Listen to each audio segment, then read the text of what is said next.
Hello, everyone. Welcome to the Stalwart Initiative. Hello, everyone. Welcome to the Stalwart Or maybe I should just mute everything. There we go. That helps. Technical difficulties out the wazoo. So, welcome everyone, and we are here for our premiere episode of Ventures in the Verse, our dark matter themed D&D 5e campaign. And we're starting out here with another fantastic adventure by our returning and always welcome DM Derek Sword, who is going to give us the rundown. And for some of us, I know myself at least, this is my first Dark Matter campaign, so super excited about that. And let's, before we start with our campaign rundown, let's go around and meet our fantastic, wonderful cast of characters. So, Taylor, could you introduce us to yourself and to Ruby, please? Hi, I am your dream daddy, Taylor. I'm Taylor. I am playing a dwarf named Ruby Knack. She is a monk. Okay. Awesome. And Graham, can you introduce yourself and Arza to us, please? Hi everyone, my name is Graham, or Graham Crackers. Probably know me by Graham Crackers.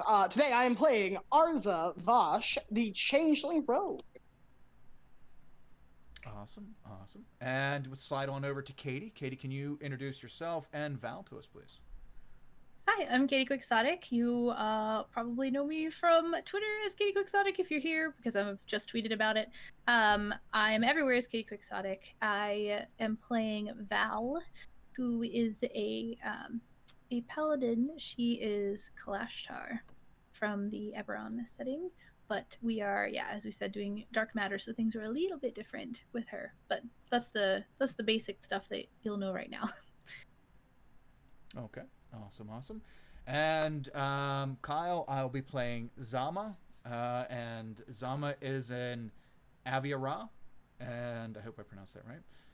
Basically a human-like person with a bird head, and chose a bit of irony, since the Aviara don't really have been at war with elves for millennia. I made him an elf owl, which is an actual owl race. So yeah, that'd be kooky and fun. And he is a mostly druid, a little touch of cleric because he did buy into the sun above, which is their religion. And now he's we'll do the story stuff as we get in. But so let me slide it on over to Derek, our DM, GM, master of ceremonies. And Derek, can you introduce yourself and give us the rundown of your Dark Matter campaign, Ventures of the Verse, in the Verse? Hi, everybody. I am Derek Sword. Every Saturday, you can normally find me here. And on Twitter, Twitch, and Discord, you can find me at dsword16. But let's go ahead and dive into Dark Matter. So for basically any consideration, this is my first Dark Matter game ever. And I believe it's the first time for Dark Matter for most of our players, if not all. So we're all just going to kind of be learning as we go. It's a rules loose kind of thing, and we're all just here to have some fun. So Dark Matter, for those of you who aren't familiar, is published by Mage Hand Press, phenomenal publisher of third-party D&D materials and TTRPG materials. So Dark Matter is essentially Dungeons & Dragons 5th edition in space. There are a number of additional races, as well as spells, classes, subclasses, equipment. The book is phenomenal. It's massive, over 300 pages, has everything you could possibly want to build a campaign. So I highly recommend it if you have ever wanted to play D&D in space and you just can't wait for Spelljammer to come out. Our campaign is going to be heavily influenced probably by Firefly, Star Wars, and even the material itself is heavily influenced by the cornerstones of modern sci-fi pop culture. There's references to Star Trek, and if you think of sci-fi, there's something in there that references it. So to kind of give a rundown, Dark Matter takes place in the Milky Way galaxy, but an alternate version where magic exists. This is a timeline where magic is so far advanced that technology is trying to catch up to it, and magic therefore even powers technology. So while our characters might have phasers and laser guns, they're actually charged by magical energy. While they might travel through space, they do so using a magical dark matter engine, which allows them to shrink to the size of an atom and teleport themselves somewhere else in the Milky Way galaxy. There's a whole bunch of fun stuff to it. So we might as well jump right in, and you can explore and learn about this wonderful setting as we do. So, pull up my notes here. Our story begins in a tavern. No, I'm sorry, that's not right. Let me check my notes. Oh, I'm sorry. There's the problem. Our story begins in a space tavern. Wow. You find yourselves on Scalus Prime. It is a space station that is connected to one of the maws. Maws are basically ways for people who travel throughout space to do so safely and connect this massive, massive galaxy through these stations. These stations are spider-webbed throughout the Milky Way galaxy, and they are basically the bones of these ancient giant monsters that have basically a space station, technological additions added to the skeletal structure that have made them livable. And within the jaws of this skeletal creature, a dark matter portal exists where ships can travel safely from one maw to another. It's terrifying and awesome all at once. These space stations are neutral points in the galaxy, and they act as centers of trade, diplomacy, relaxation. There's everything you could possibly imagine in a massive normal D&D city exists in these neutral zone malls. So we find our characters there. It is one of the malls that is furthest from the center star that the Milky Way galaxy kind of centers. This center star is important to many cultures, especially the elves and especially the Avia Ra, who are more or less your ancient Egyptian bird-headed deities. But they're not really deities. They're humanoids, just like elves and dwarves and humans. But they find a lot of importance to this star, and most civilization and law is closer to the star itself. The space station that you were on, it's not exactly close to it, which means it's not exactly close to a lot of law enforcement structure. So this particular space station is renowned for its contentious nature. You are more likely to see demons probably on this. You're more likely to see some of the harsher forms of humans and orcs and dwarves. It's probably a port that caters in a lot of ways to pirates. It certainly has its reputable side. You might even see, elves with their bodyguards strutting down the halls, but you are not in those hallways. You find yourselves once again in a space tavern. It is called the Underbridge. It is operated by a particularly nasty troll, and it is a place where those who don't wish to be found can find each other. It's a place of dark deals and stabbed backs. It's the kind of place where everybody knows your name, but not the good kind of bar where everybody knows your name.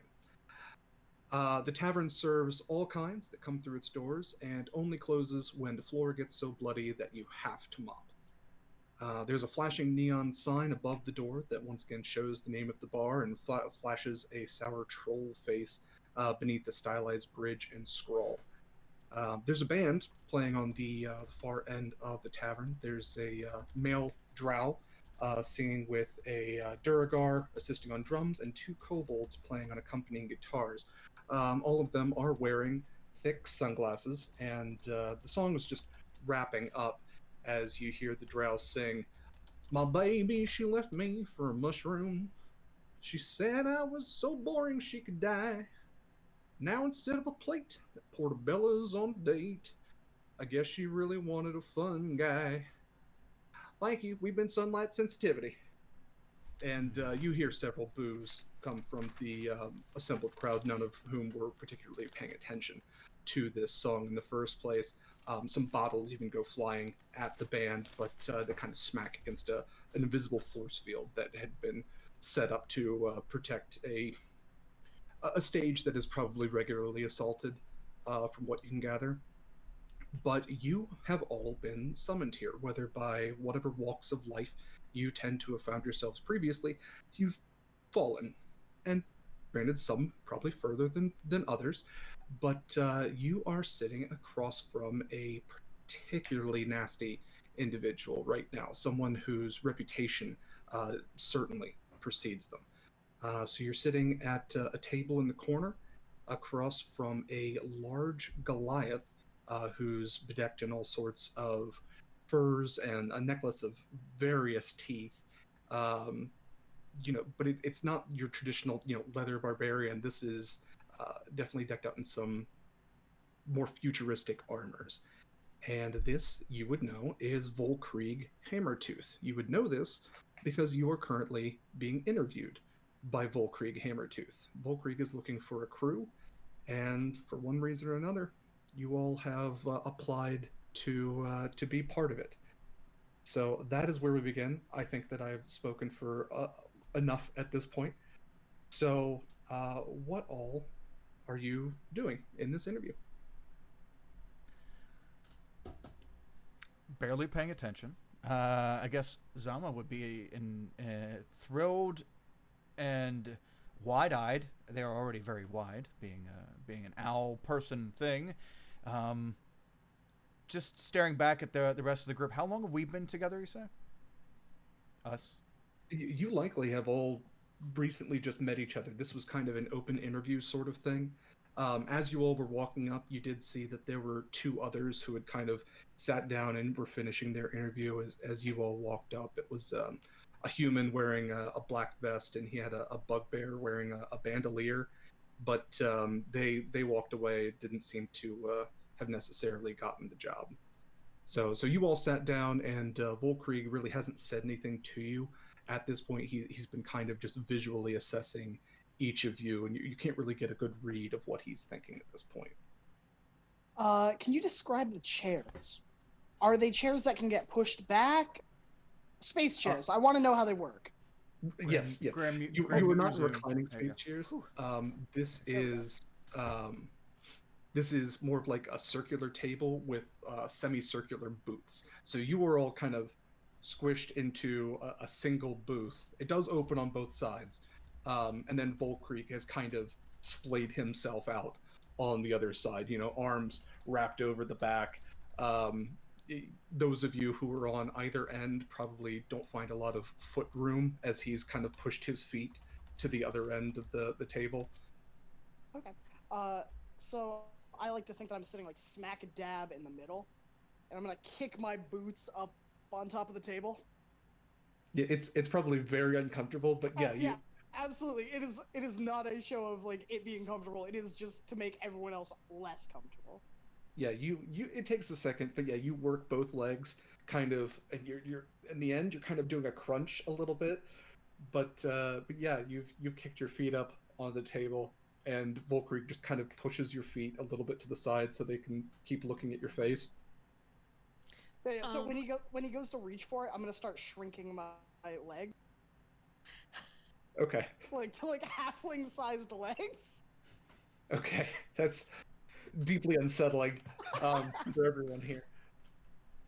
Yeah, so Inside, I think this is probably one of the most hilarious things that has happened all day, but on the outside, I'm just like a blank slate. okay. All I right. would imagine I'm sitting on the end, and even though we're already crammed, there's definitely about like an inch of space between me and whoever's sitting next to me, and I'm very like airplane style, like folded in on myself, where there's kind of like not like a consternation, arms crossed, but that kind of like I have no space, so I'm like crossing all of my limbs and self awkwardly to kind of like not have to be like as touching everyone as everybody else seems to be. Right, And the She's personal absolutely space, yeah. man spreading. She's just got both legs. And as a gnome, it doesn't even take up any more space than like a normal No. person. But yeah, Absolutely not. you're Her definitely feet don't utilizing even that touch space. the ground. Yeah. I'm still But Uh, she's got her legs spread anyway. So Volkrieg looks to all of you, and he kind of crosses his arms, he brings his arms, he goes, So, you're all looking for a crew? Looking for a ship to fly on? Mr. Hammertooth, listen, we need to discuss. I don't understand what he meant by the fungus is a guy and the relationship that the bard was singing about the fungus. Is that normal here?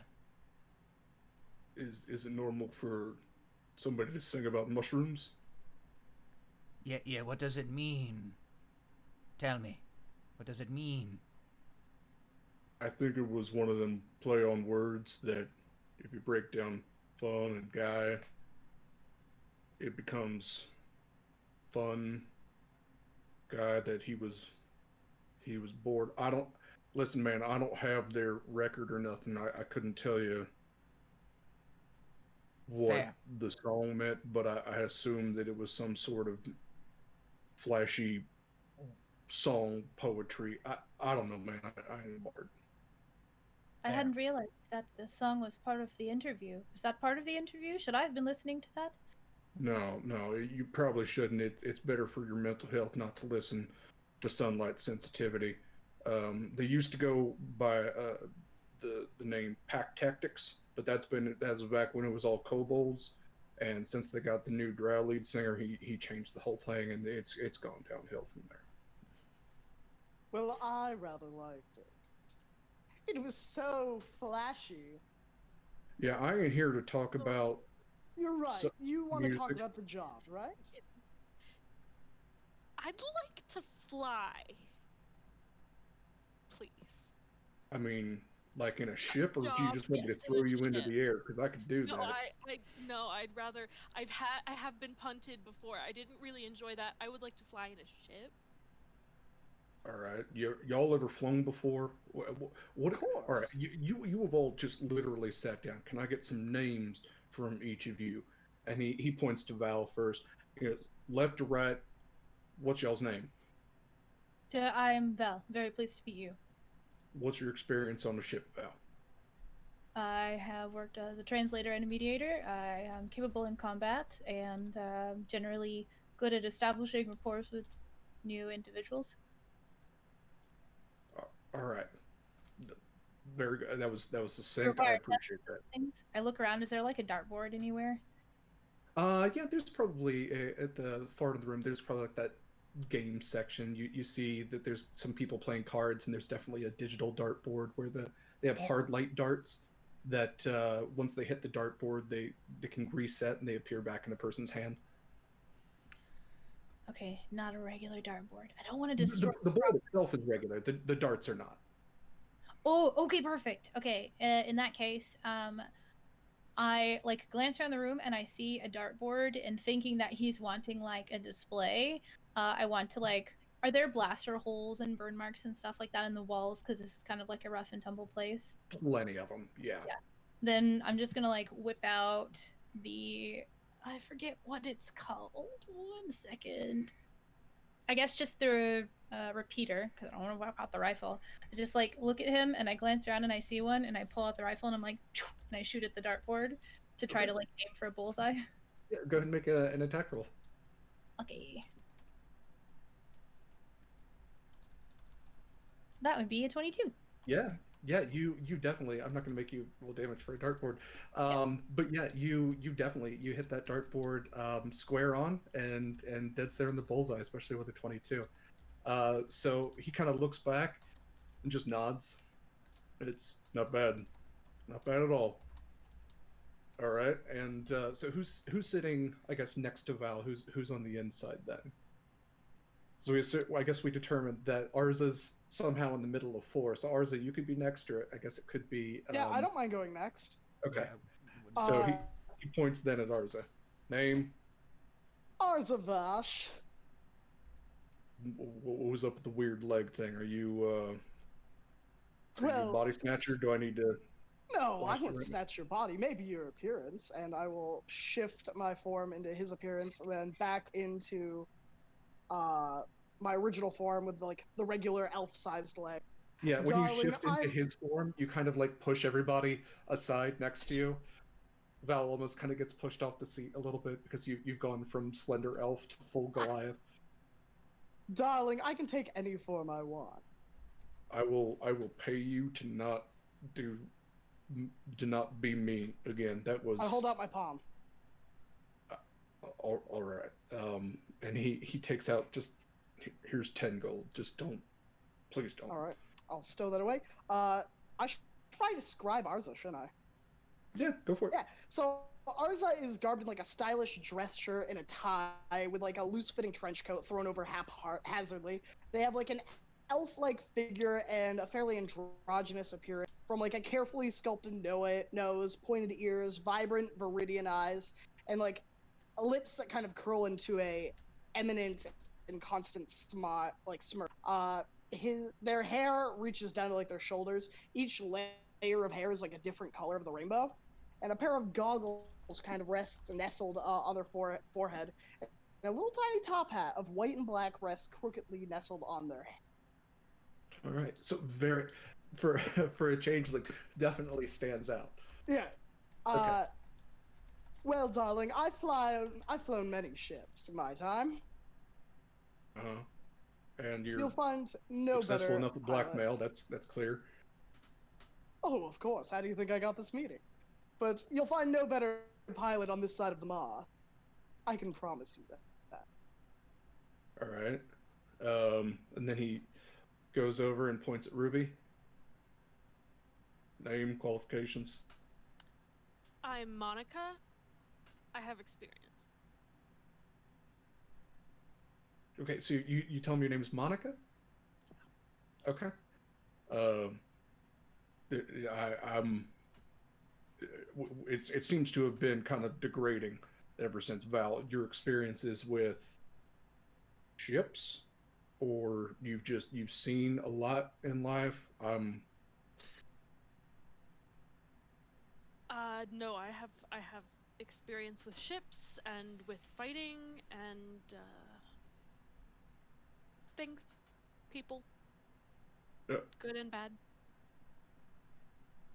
Okay. Would you like a display from me as well? Like, I I can. mean, if you could just tell me what your role would be on a ship, that'd be wonderful. I don't need you all to blast the tavern apart, but yeah, I mean, if you want to do a dance or something, that's fine. Sorry. Well, haven't danced in a long time. Mm-hmm. Hey, DM. I forgot what my role on the ship was. Were you gonna be the engineer? Yeah. Okay. I wrote it down, but then I lost it. It's all good. Okay. Those are not set in stone. Okay. So, she says, I haven't danced in a long time, but I'm a pretty good engineer. I'd say damn good. All right. So on a scale of bad to damn good, you're damn good. All right. All right. Last and hopefully not least, bird person. That's kind of slander, but I'll take it. Hi, I'm Zama Rerik, and I am a child of the sun above, and I did some study at the Citadel, and well, I'm just looking for a place to spend my time and practice my talents while I'm doing self-discovery of myself. Mm-hmm. Zama, So, you ever flown on a ship? You any good as a gunner or a pilot or anything? No. I'm studied medicine and religion and myself extensively. All right. Well, I'm not going to pay you to study yourself, but if you're going to be a medic, that's we can consider that. All right. Yes, I'm an expert in both practical and magical restorations, sir. Mm-hmm.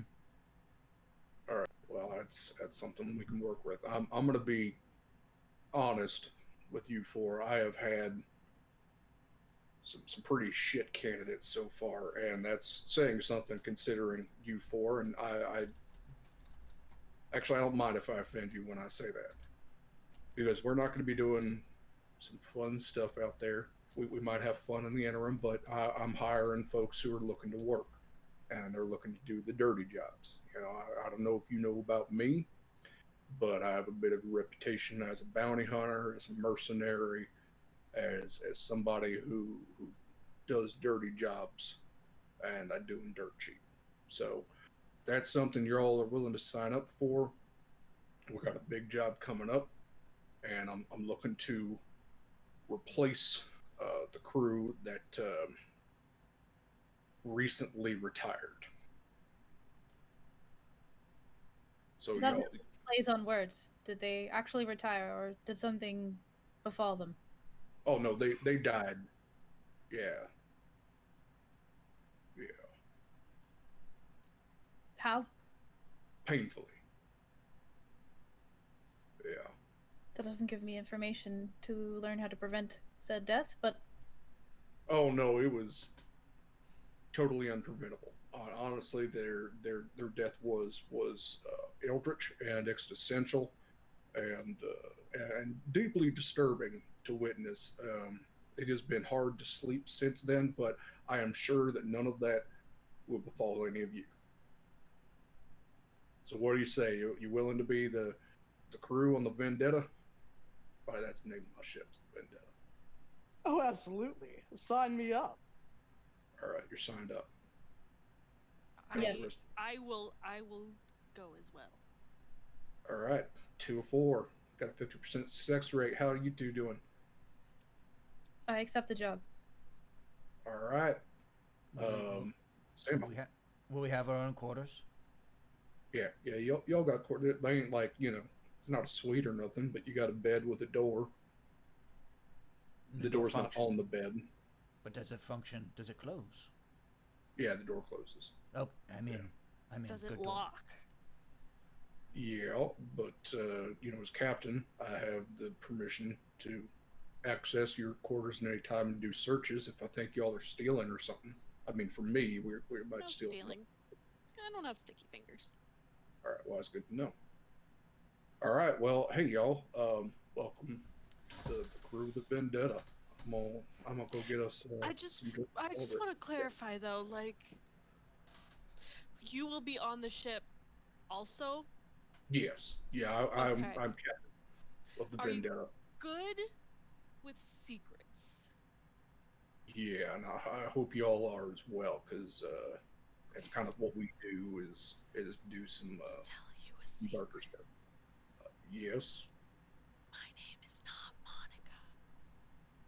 Well, why'd you lie in an interview? I didn't know if I could trust you. You absolutely cannot, but that's besides the point. What is your real name? I don't know if I feel comfortable giving that to you. Fine, you're gonna be fake Monica then.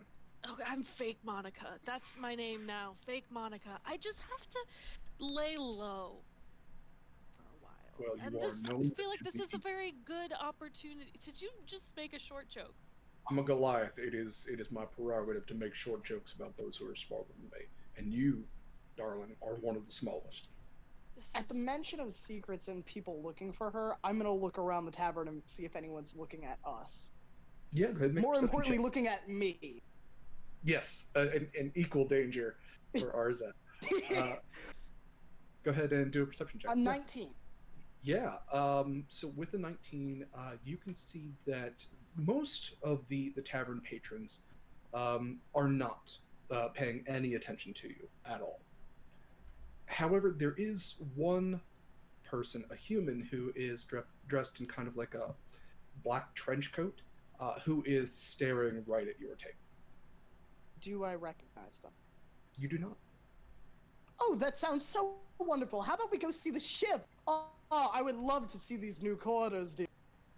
Yeah, we're gonna celebrate with some drinks first, because y'all's my crew now, and that's what we do.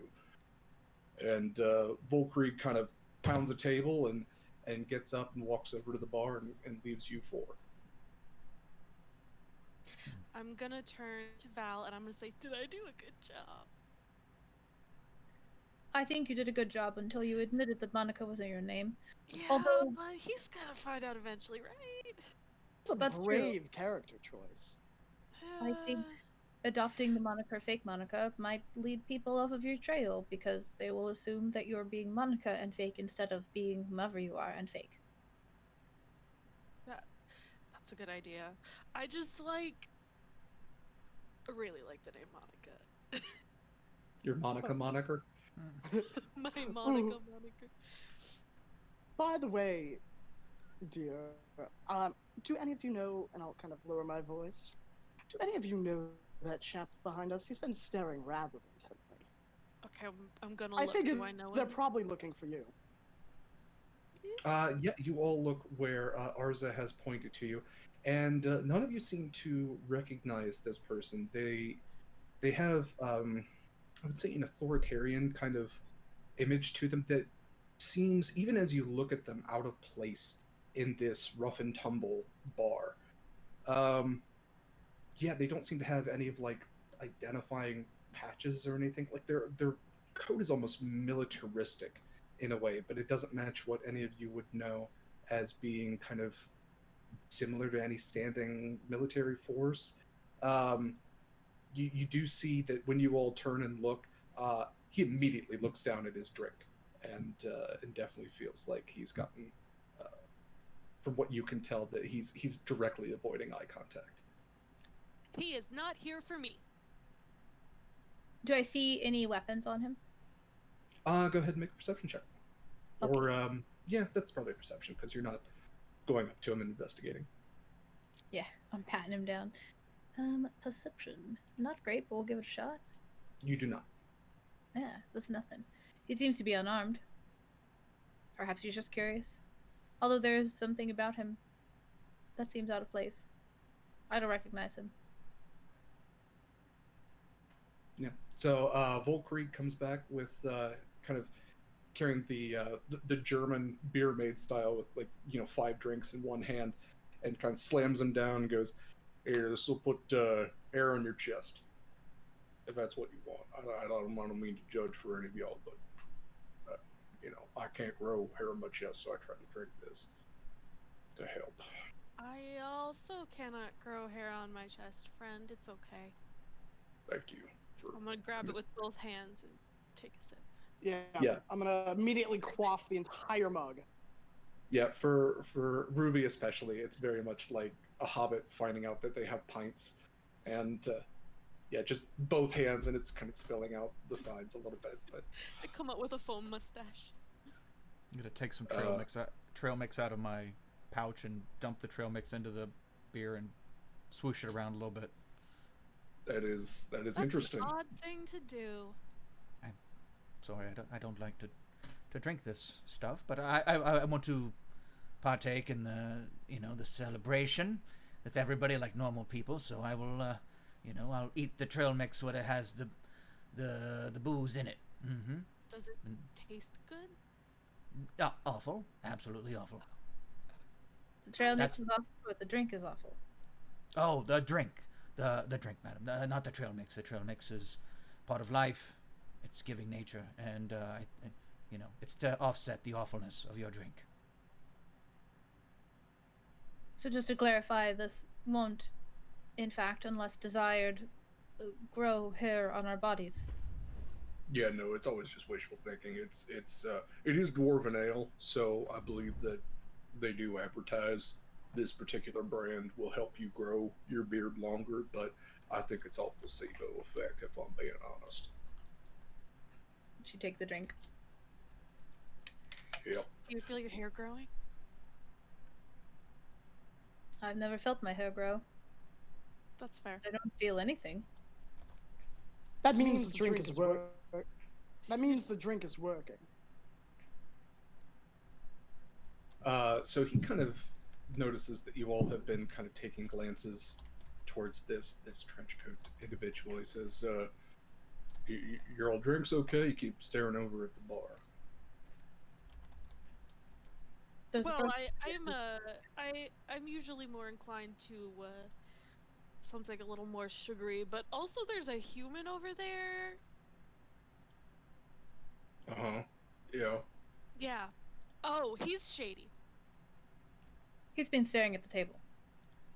Oh, I was gonna say being shady in these parts is kind of just normal. He's All being right. Shadier than normal. Volkri's gonna kind of turn over his shoulder real quick and go, "Shit." All right. Is he with you? No, he is. He is absolutely not. Um, hey, let's all go take a look at the Vendetta. Let's go. Let's go take a look at the ship, as it were, and get the ever-loving shit out of here. How's that sound? Oh, Is there can a I take the chair? waitress nearby? Is there a waitress nearby? Yeah. No. This is not the kind of place that has wait staff for Okay. several safety reasons. Are there any thuggish like people nearby? Numerous. Yeah. Is there a big, strong, intimidating one?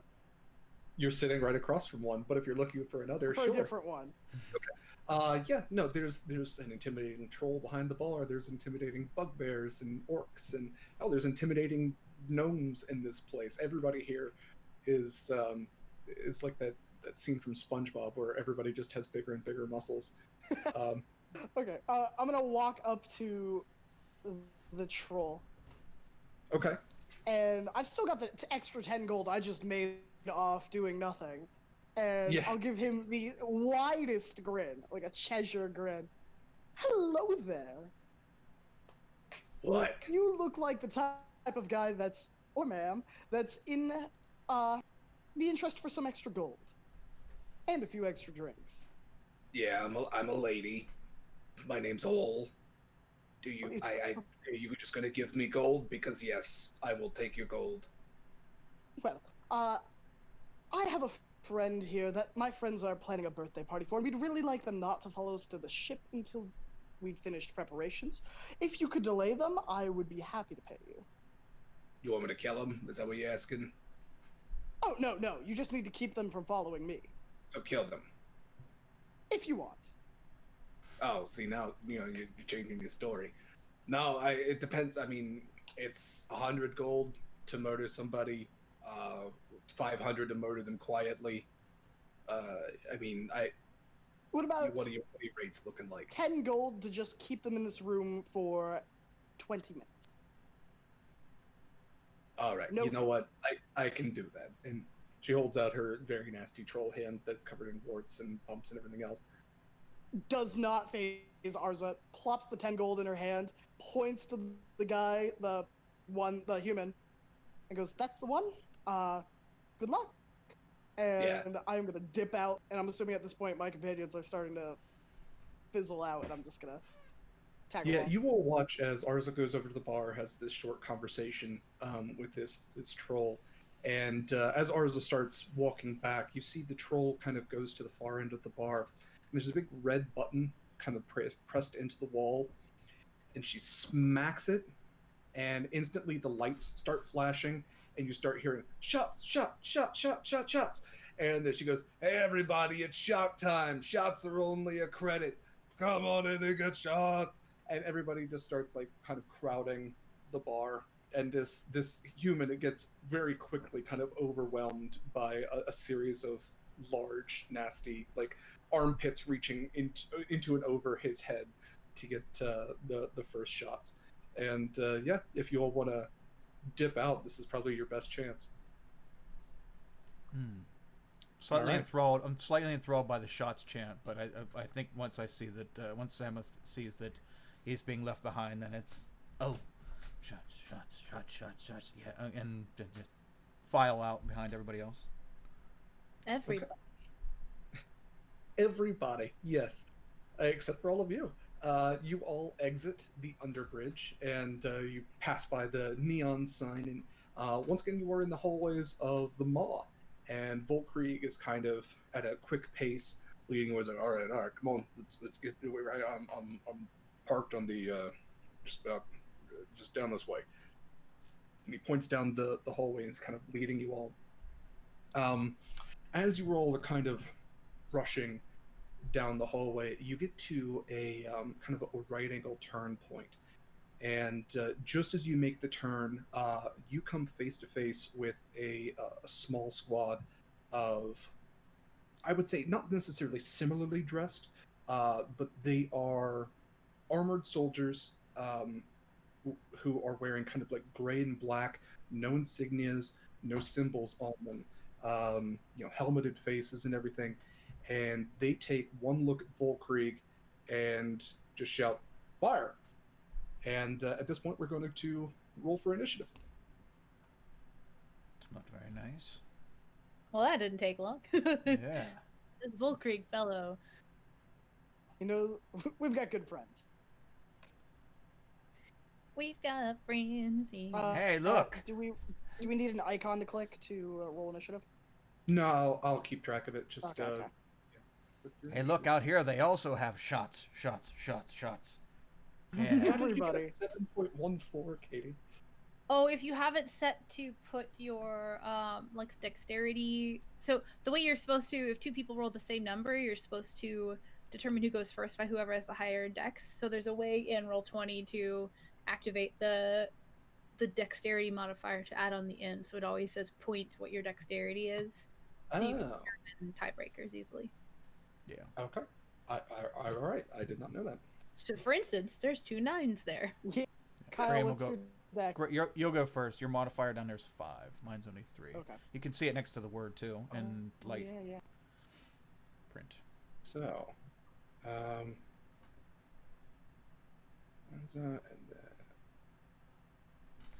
then Shots. not these Yeah. guys. Shots. I have a feeling this campaign's going to be full of lots of trending songs that. She Yeah, plays they're actually- I found out nostalgia there is sexy. There's a popular radio station called Com A, which plays all the hits. So, look and listen to some Com A if you want. As long as we get a call me maybe, I'll be satisfied. Yes. We might.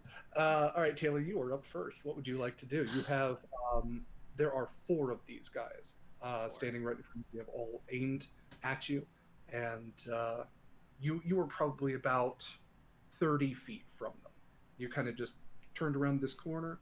So if you did want to take cover, that is an option as well. You do have the corner there. But yeah, there are 4 of them who are stacked up and are kind of facing down at all of you. So is it like a doorway? You're in kind of like just like a broad hallway. So the hallway is big enough that like even hill giants can walk through. It's this major spaceport. So you've got probably, it's a 20-foot wide hallway that's maybe 20 feet tall. We'll just consider it square. I'm just gonna take cover. Cool. Okay. So you are you taking full cover or half cover? Full cover. All right. So you Just gonna run whoop. back. Yeah, and you Hello? take full cover right in the corner there. All right. Anything else you want to do? Any bonus action or anything? Okay. All right, Graham. It is Arza's turn. Boy, okay. I am going to draw my swarm pistol, and there are 4 of them. Is that what you said? 4. Do any of them look like they are more in charge than the rest? They are identical. Stacked Okay. on the line. Yeah, Okay. definitely no insignias or anything away. I'm gonna shoot the closest one to me. Okay. And it'll be like that scene when Han Solo like turns the corner. He's like, "Oh!" Ah! Yeah. So that's what I am gonna do, and then I am going to. Let's see here. Well, first we'll make the roll, then we'll see what I do. Definitely hits. That is a 25 to, Oh yeah. and that is Okay. 5 radiant and 5 whatever. I think it's all radiant. Yeah, for most this one. Yeah. most blasters and pistols and everything are going to be radiant damage unless they're literally firing bullets, which some gnomish weapons do because they don't utilize magic. In fact. All right. But Yeah. then I'm gonna move towards them. And Okay. you said they're 30 feet away? Okay. I will move 30 feet and teleport as a bonus action, 10 feet behind them. All right. Yeah, you teleport 10 feet behind, and probably people will be rattled on their turn if they're, depending on how many are left by the time we get to them. All right. So then it is going to be Kyle, your turn. Shots. Yeah, you can still kind of hear it echoing down the. Oh man, the yeah, corridors. Zama gets very caught on things, so this will be stuck. He isn't even over the fucking the fungi song yet. Now Well, this. Zama might be realizing that shots has a different connotation as he's facing down a firing squad at this point. Yeah. This is totally different, but at the same time, kinky. I guess he'll pull up his Avia Raw staff and peek out a bit and start shooting at the ones piled up in the hallway, though without any kind of emotion to it. Just kind of, all right, this is what everyone else is doing. I'm aiming. Okay, there's fire happening. Shots. 17. 17 does hit. Okay, and 5. Oh wow, the lowest. 5 points of radiant damage. Pew pew. Okay, and you were targeting which one? The same one that fake Or is it Monica hit? shot. Oh, fake Monica did not shoot. She took cover. Oh, Arza okay. shot. Okay, Arza. Sorry, yeah. Okay. Same one Arza shot with the swarm pistol. All right. Yeah, you hit this one pretty solidly, and they're looking damaged at this point. With that, it is Val. Katie, it is your turn. Sorry, I was muted. Yep. I am going to draw my repeater. Mhm. Take cover around the side of the corner, look to Volkrieg, and say, "Who are these people, and should they die?" And ready an action to shoot at one who shoots at us if they do, Mhm. providing he gives me an answer that I deem acceptable. If Okay. this is rival bounty gang or whatever, that's fine. But if this is somebody important that would get me in trouble for shooting at them, then I'm just gonna not do that. So he is going to go next. Are you going to fire if he gives you a firm answer, or are you going to fire if they fire as a reaction? Actually, yeah, I guess I'll ready the action depending upon his answer. One or the other. Okay. Yeah. Mm-hmm. Cool.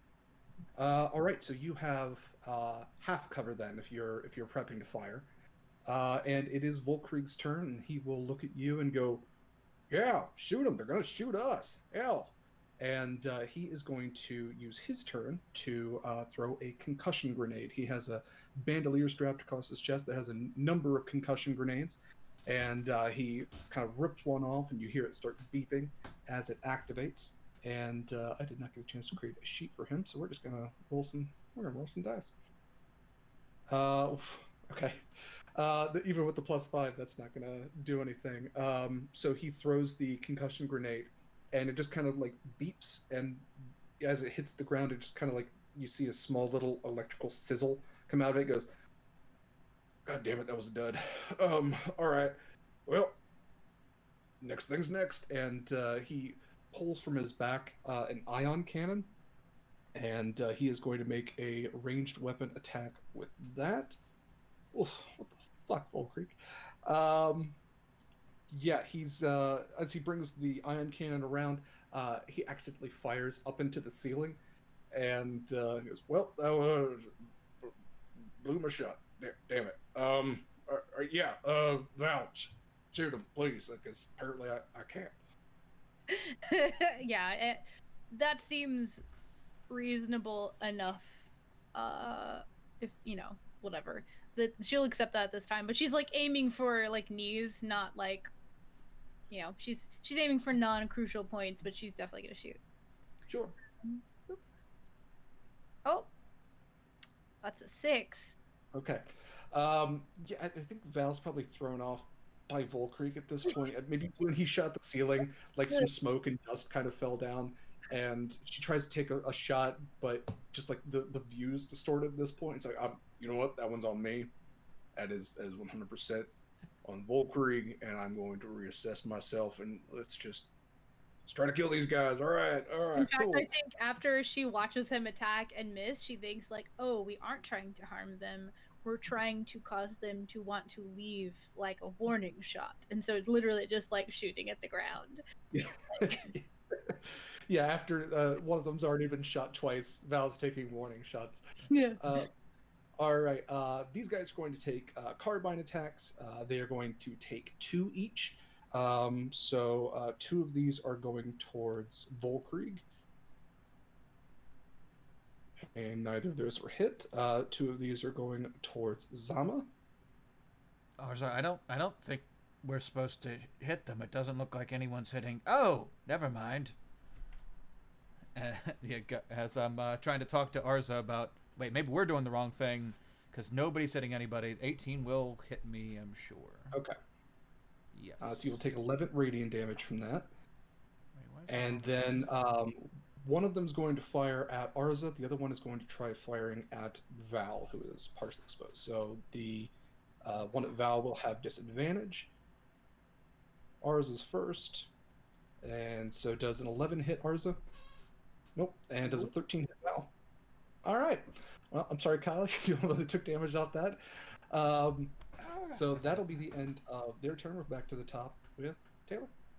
How far away from us are they? Like, feet? 30 feet from you right now and 10 feet from Arza. Because Arza did teleport behind them. Okay. I am gonna crouch down. Mhm. I'm gonna look up at the ceiling, and I'm gonna go, huh! And I'm gonna jump and stand on the ceiling, because I am way of gravity, and I could take half movement to change my gravity. Okay. Yeah, this how tall is Short. fake Monica? Yeah, like probably less than 3 feet. Yeah. Okay. So you basically have jumped 20 feet into the air, which is impressive for most, but even like it's almost like you teleported very much. You're now standing upside down on the ceiling, very spider climb like. Yeah, you're 20 feet in the air, still essentially 30 feet diagonally now from these guys. So I have a speed of 25. How much would you give me for the other half of my movement? Can I use that? So you could use the other 5 then. Does the whole jumping thing, does that count as movement? Or are you running up the side of the wall? No, I'm just jumping. Okay. Yeah, what I would like to do is move closer to that hole in the ceiling where like the smoke is coming from, and kind of use that as like partial cover if possible. Okay. You could get closer to it. We'll say you have half movement, so you have an additional 10 feet of movement. Yeah, which no, would I get... take half of my movement to jump up on the ceiling. Okay, then you would have 10 feet of movement. Well, 15. However that works. 10. To 10's yeah, fine. to get closer. It would still be about 20 feet from you, so you would be exposed at this point. Okay, that's fine. That's good. I'm good. Okay. And with that, it is Arza's turn. Unless, okay, yeah, Taylor, you don't want to take an attack or anything? Cool. All right. Yeah, Arza. All right.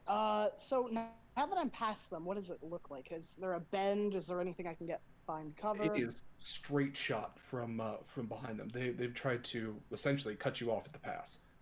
Okay. I'm 10 feet behind them. Did the one that I shot previously, is he the one that shot at me, or is he still facing the other way? He did shoot at you. Yeah, he Okay. turned around as he was the only one who's turned around to shoot at you. Okay. Can I pitch something? Yeah. Cunning action, I can use it to hide. Okay. Could I attack and then use cunning? I don't. Is the shape change a bonus action or free action? That is a good question. I don't have it in front of me. I'd have to pull it up. Because if it's a free action, I would transform into him and then I would shoot him. Yeah. And my hide action would be me pretending to be that. What was the question? The question was whether the shape change is a free action or a bonus action for the shifters, for the For what yeah, race are you? changeling. Changeling. Oh, it's an Oh. action. Never mind. Okay. Nope. That throws that plan. I shoot him.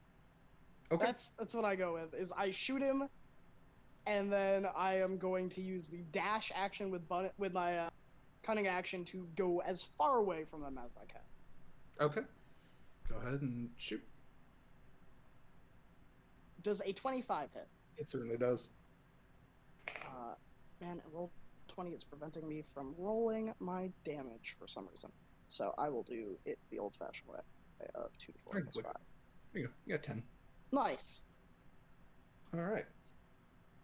So yeah, this is the only one that's been damaged, but significantly so.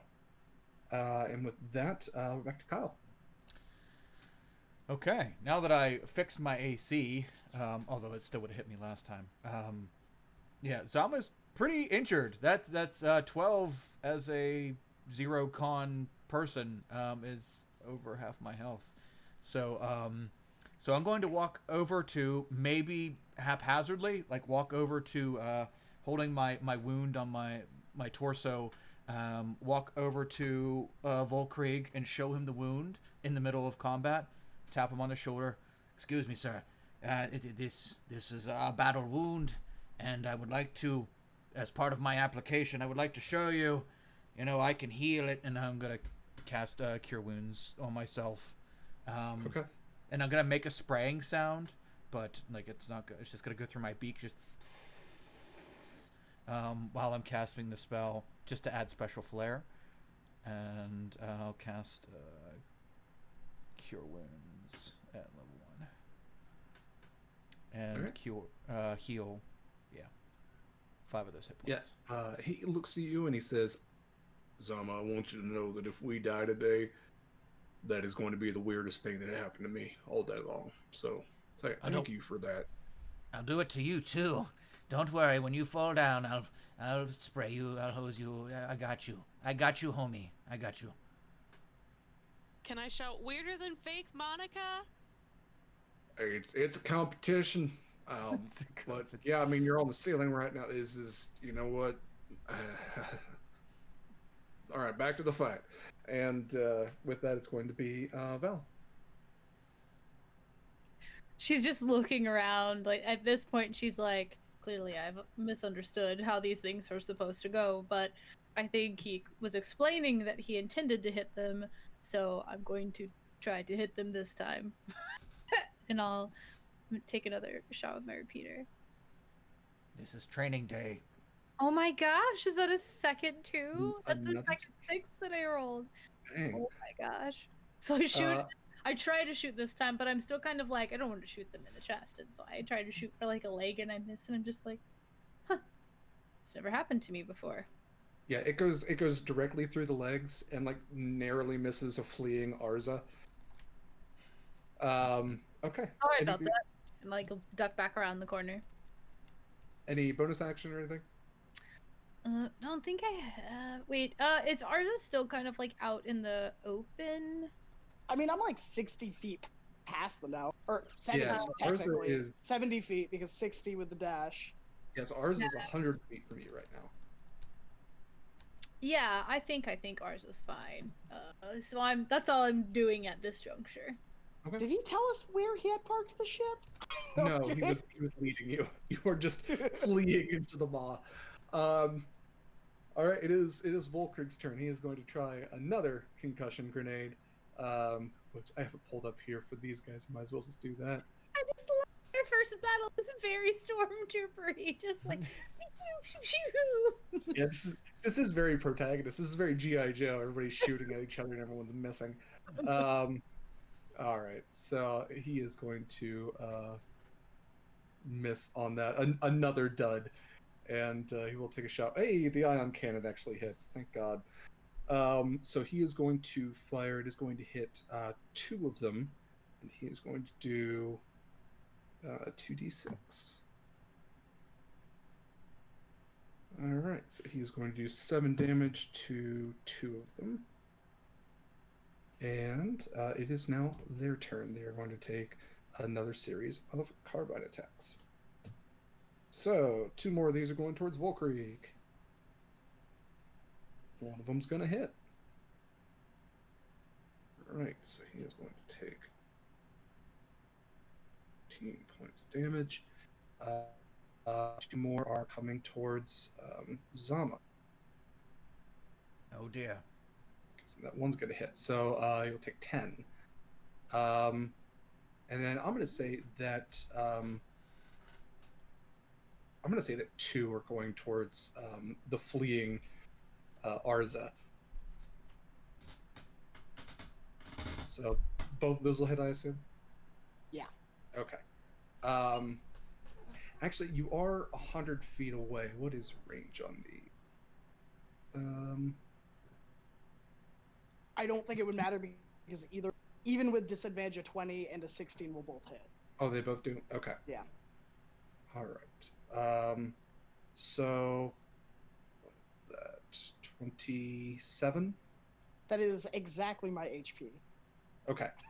I go down. So Arza hits the floor. And it is now... and then we have 2 more shots to go. So I'm going to say another one's going towards Val, and then one is going towards Fake Monica, now that Fake Monica has kind of come out. So the 17, does that hit Val? Nope. Okay. All right. So we're back at the top of the order with Taylor, Fake Monica. I am gonna use my movement to align myself right above the guy that hit Arza. Mm-hmm. I'm gonna unsheath my laser claws. Okay. And I'm gonna use the rest of my movement to just drop down on top of him. Okay. Yeah, with momentum and everything, go ahead and do an attack roll with advantage. What did that pop? Yeah, that will hit. Cool. Bleh. Sorry, I'm clicking around. You're good. What's next? Just click laser claws right there in the chat, and then I'll roll damage for you. All right. Okay. Right. So, anything else for your turn? No. Okay. I don't think I have anything else I can do. All right. Arza, roll a Death saving death save. throw. Yeah. Oh, this is way too early for that. Lucky for me, I've already prepared a second character. That's a 12. Okay, that's a success. Yeah, I didn't want you to. I didn't want to kill anybody the first session. We'll be fine. All right, Kyle, it is your turn. Okay. So as I was still standing by Volkrieg, tapping him and showing him the neat trick, and got shot in the side again, almost killing me. Yeah, it's like just a whole different mindset now as the owl head turns 3/4 of the way to the left, facing the fire, very creepily, and okay, all right, fucker, I see now. All right, I get it. And then the Zama has a lot of avian raw has the bird head, but the rest of the body looks human-like. He is kind of a mocha-colored skin, and he has these white tattoos that go down. He has a large scarf thing and armor, a little bit of armor-looking stuff, vestigial stuff up top. But other than that, he's wearing pants, but he's not wearing anything over his torso or anything. But he has these like tribal tattoos that go down. It's like a line that goes down his arms and down his torso, and they have little circle shapes, and it's very, very like African tribal type stuff. And the all the lines begin to glow a yellowish color, and his body begins to transform, and like how do I put it? The lines, like the skin and the appendages begin to flip over on themselves, and kind of, what was they? Beast machines? No, what was before beast machines? What was the first Transformers that turned into animals? Fuck, I forget what they were called. Beast Wars. Oh, There we go. Yeah. Beast Wars.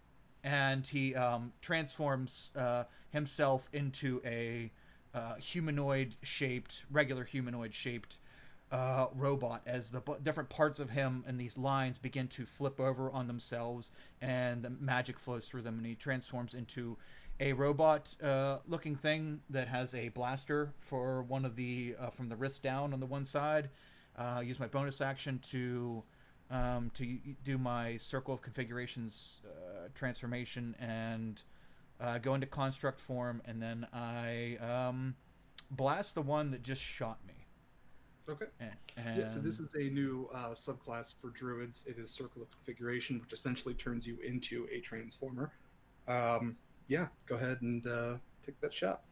Okay. I'll hold out my arm and take a shot with my photon cannon. I don't believe I have this form programmed in yet, but it's yeah. So +6 to hit. I'll just roll it manually.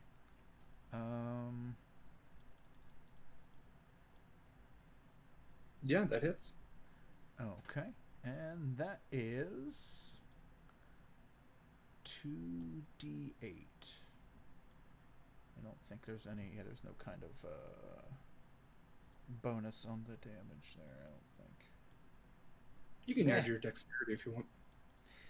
Yeah, I don't know if it works. I don't know if I can for this to hit. For blasters in the original book, it says you can't add your dexterity, but I figure if you can add dexterity for a longbow or a crossbow, you can add it for a blaster. So you can go ahead and consider it for that. Okay, gotcha. And I'll blast them for 10 points of radiant damage as it comes out of my arm, and I will just completely shift focus from Volkrieg and start slowly walking towards this person that I just shot. Okay. And that's it. Bonus action and action. Val, it is your turn. So I had glanced back at Arza running and had seen that they were like leaving and had decided not to do anything. But then when I saw Arza go down, I have now decided to make a change in plans here. So I'm going to, actually, I'll hold that for now. I'm just going to like turn around the corner and go take the dash action to go just dead straight running towards them with the intent of bowling through and continuing on through them to go get to Arza. So I can only make it 60 feet, and I think you said they were Arza is 70 feet away. Arza would be 100 feet from you, but they are about 30 feet. And I will say this, because you essentially have a late 90s Captain America shield, which is a hard light shield. If you would like, you can take a bash action, is what we'll call it. And you can, if you make a successful attack roll, bash through these guys, do a little bit of damage, but not get an attack of opportunity as you pass through them. Ooh, okay, yeah, sure. So that takes I'll activate it to do that, right? Yeah. Or just do it on its own. Okay, so we'll use my. It is a free action to activate. Okay, perfect. So I'll just roll a d20. Do I add anything? Do you want me to add anything to that? You can add your strength to that. Ooh, strength. How about we just not add anything? Strength is a -1. Oh, it's okay. I'll roll -1. So d20. 7. Okay. So you go running, and while they are blasting at you and everything, you're deflecting. You go to run through these guys. I'll give you the choice here. You can either be within melee range of them, or you can have gotten past them, and 2 of them will get opportunity attacks on you. I'll go with the opportunity attacks if I can make the full 60 feet. That's fine. Okay. So they're going to be, and that's actually not a bad option, because their carbines, actually they do have close quarter combats. Normally they would have disadvantage because they're using a ranged weapon against you. Question, because that was a free action then. If I try to bash through them and I realize it doesn't work, can I, if I'm dashing, pause and use the additional, use my action afterwards and use a bonus action first? I would say that the attack was the action. That trying to bash through them was the main action. So you can use a bonus action, yes, but yeah, free action to activate the shield. Bash was the attack. and then you can use a bonus action afterwards. Okay. Well, I didn't want to use an action. I wanted to make the dash. So if I thought you were I saying see. it's a free Okay. action. We will. Okay. It didn't work anyway. So my plan was just to literally run through them. Like I just wanted to walk, like to just like fuck this shit, I'm out. Kind of like just take like a dash and run through them, which you typically can, but I think it takes away. If they're taking up the entire hallway, then moving through enemy like square is like difficult terrain. So I could only make 55 feet. Okay. Yeah, that's a good point. If they're just literally like if it's a 20-foot wide hallway and the four of them are standing shoulder to shoulder, essentially, then you can probably run past the outside of them as well. Yeah, if you didn't want to try to run through the center. Yeah. So in that case, it would only be one opportunity attack, Okay. which wouldn't hit. So yeah, yeah, you can have an action. Yeah. Okay. Oh, so you already rolled for them. Okay. Then yeah. Okay. So I'll run through the outside then, because my intent is to try to get over to Arza as quickly as possible. Okay. So I will go ahead and I will go ahead with a bonus action then and cast well, and Zama is already advancing towards them as well. Yes. Is that what you did? Yeah. Okay. Then as I run by and the one person tries to attack me and misses, then I will look back and I will cast as a bonus action Shield of Faith on Zama. Okay. Adding a +2 to your AC for the round, and continue on the 30 feet past them, heading towards Arza.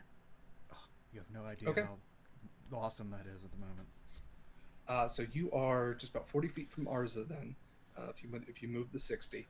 Mm-hmm. And cool. So with that, it is Volkrieg. And Volkrieg shouts out all of you. He goes, "You know what? This has been going on just a little bit too long. I think that's fair to say.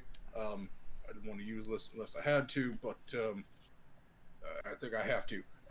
Y'all just back up." And he is going to pull what kind of looks like a pop can, essentially, from one of his pouch pockets. But he'll kind of pull the tab on it and throw it like a grenade, and it just kind of clatters loosely at the feet of the two in the center of this row of four.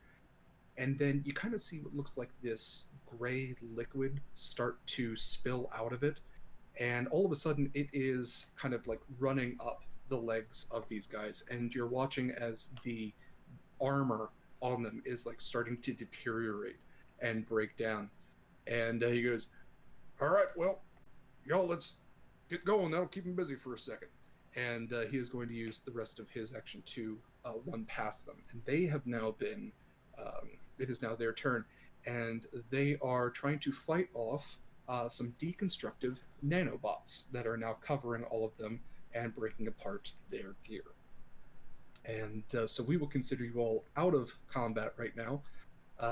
You all are able to make it up to Arza. Volkrieg just kind of ragdoll picks you up, throws you over the shoulder, and you all are running down the hallway now, getting closer and closer to where he says that his ship is docked.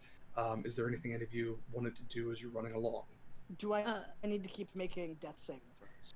No, because as we're running along, I reach up and just boop 1 point. And so as we're running, Okay, thank you.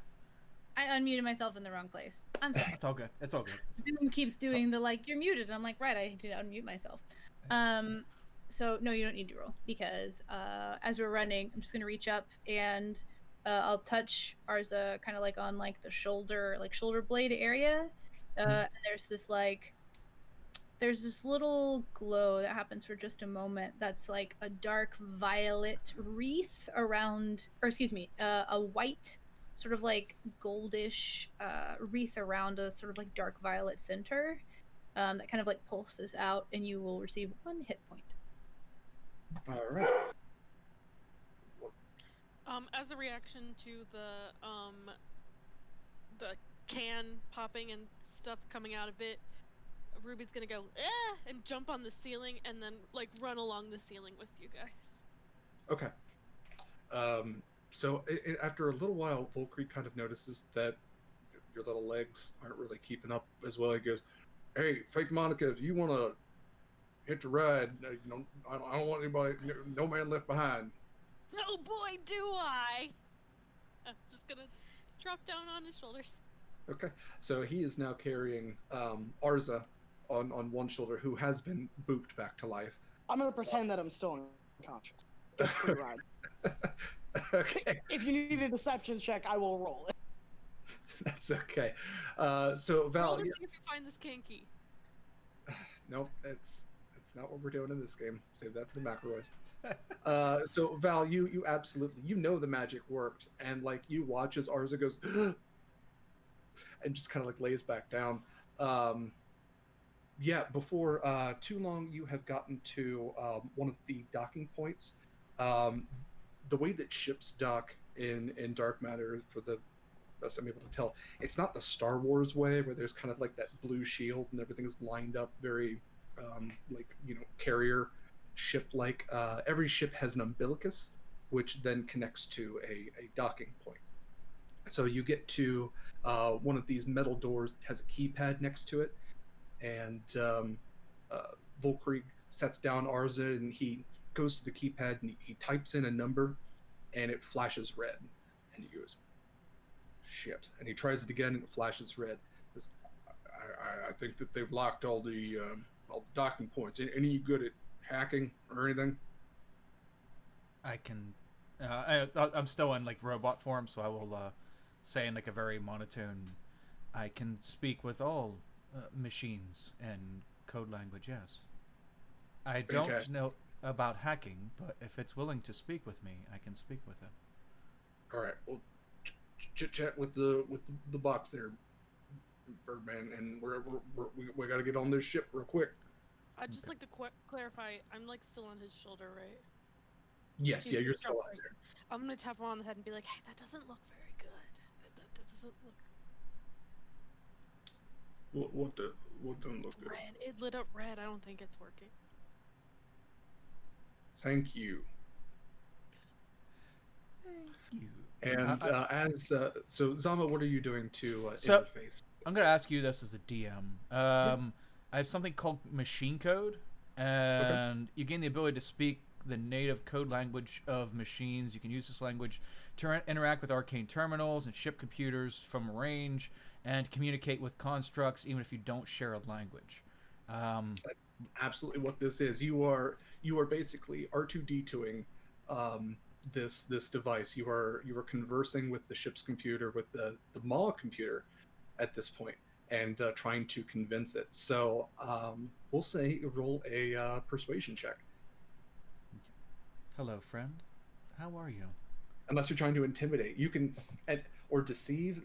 That's up to Zama. If you want to try to scare this Maw into opening its door. Zama doesn't do any of that stuff. Okay. So this might end up resorting to a hacker person, but persuasion, I guess, would be the hello, friend. Could you please be ever so kind as to let us on our vessel? Yeah, you get the computer version of fuck off. Yeah, this is not going well. Go ahead. Yeah, he gave me the middle digit. I don't understand what that means. The middle. Someone might want to interface with this rude computer. Volkreed kind of just drops his head for a second. Goes, you know what? It's fine.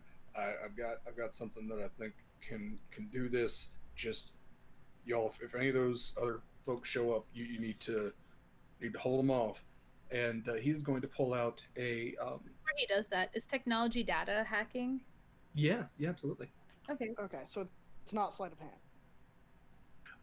Or I would thieves' think tool proficiency. If you're like if you want to break open the compartment on it and rewire stuff, that would be sleight of hand. Okay. Yeah, I mean this is kind of loose. If you explain to me if you want to use survival, and you explain to me how you would do it, then yeah, why not? I'm just gonna pretend to be asleep. Okay. Yeah. I'll let Val do her thing. If that doesn't work out, I'll do it. Okay. when he says it gave me the middle digit, I kind of like quirk my head to the side, like, huh. One moment, and I'll take a step over there, and like there's like data pads and stuff we have, so I reach out and I pull out a data pad and I like plug it into the like terminal into a place that's like off to the side, and I'll start typing. And like there's a little bit of typing, but in true hacker fashion, it's like you're typing into your program that you have developed to hack, not that you actually just like type incessantly. There's a few like button Right, presses. the real hacker version, not the Yeah. NCIS people typing on the same keyboard hacker Yeah. version. I'm in 11. Okay, I will say that yeah, this is a port that is well used, and with an 11, the door opens just a little bit. It's not fully opened, but And it's I'm something. quite familiar with Maz. Right. Yes. So Volkrieg, he was pulling out, kind of looked like a box cutter, but the blade was like plasma. It was glowing. And goes, actually, you know what, Val? This is better. And he starts like using his big Goliath hands to try to pry the door open. As he's doing that, you see the figure that you had seen sat at the bar, running towards you down the hall. And he is armed now, and he is going to fire towards you. And he's going to try taking a shot at Val. It's an 18 hit. Ooh, 18 does hit. What's up, Kyle? Oh, okay. Never mind. If he's gonna shoot first, that's okay. But I would have, when he told us to watch the hallway, I would have done something to prepare, Okay. like to be watching the Yeah, hallway. absolutely. But if he's, That we can just go ahead and do initiative order. So we'll consider that shot null if something else happens. Fake Monica, you do see this guy running towards you, aiming. Is there anything you would like to do?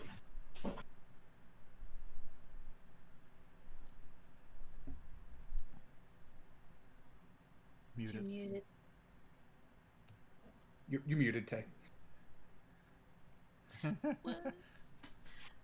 I'm gonna smack him on the head and be like, hey, hey, hey, hey! Because I'm still sitting on his shoulders. Yeah, he's trying to pry the door open, so he's not really in any position to do anything right now. Hopefully in the shouting, everyone else also noticed that. So I can't. There's nothing really I can do from my position. Yeah. I will jump back up on the ceiling. Okay.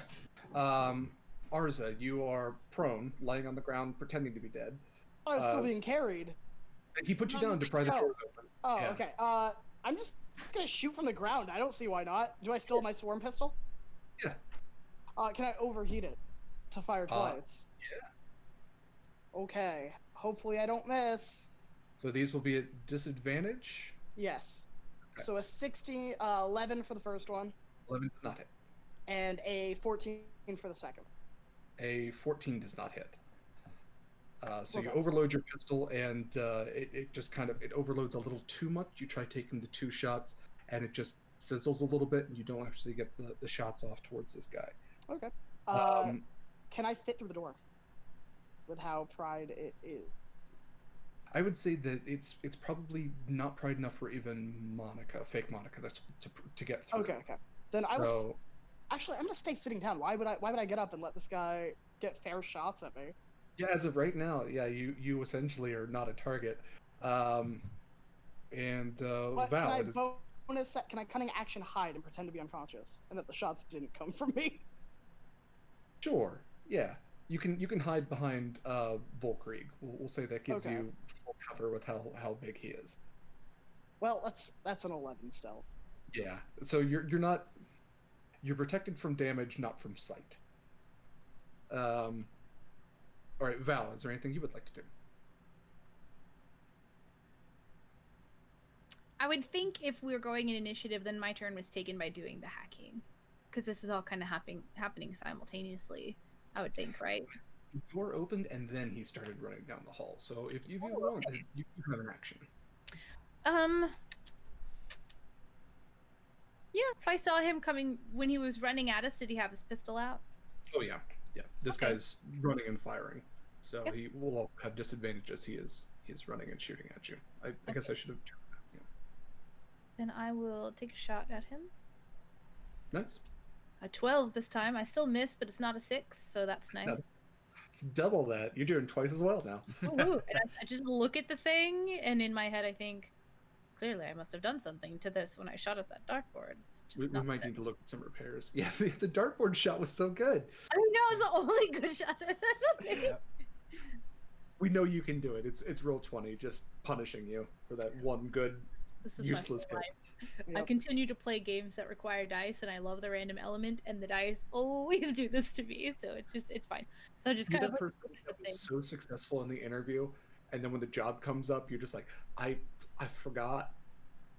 How do you use Excel? I'm not actually that good. I was aiming at the other dartboard. Yeah, so I gotta do that and look at that and just like holster the repeater and give up on it completely, because I can stow one weapon per turn. So I'll just do that and like kind of like be dividing my focus between the two things that are going on. Okay. So it is Volkrieg's turn. I'm going to say that because he's Goliath and he has the powerful build, he is able to successfully pry the doors open on his turn. Because everybody is still out, the guy is still going to take that shot. So I will go ahead and do that now, and this will be a disadvantage because he is running towards you. So that does not hit. He's going to shoot wildly, and if you all would like, you can enter this umbilicus port. When was Zama's turn? Is he after Volkrieg? Did I skip Zama?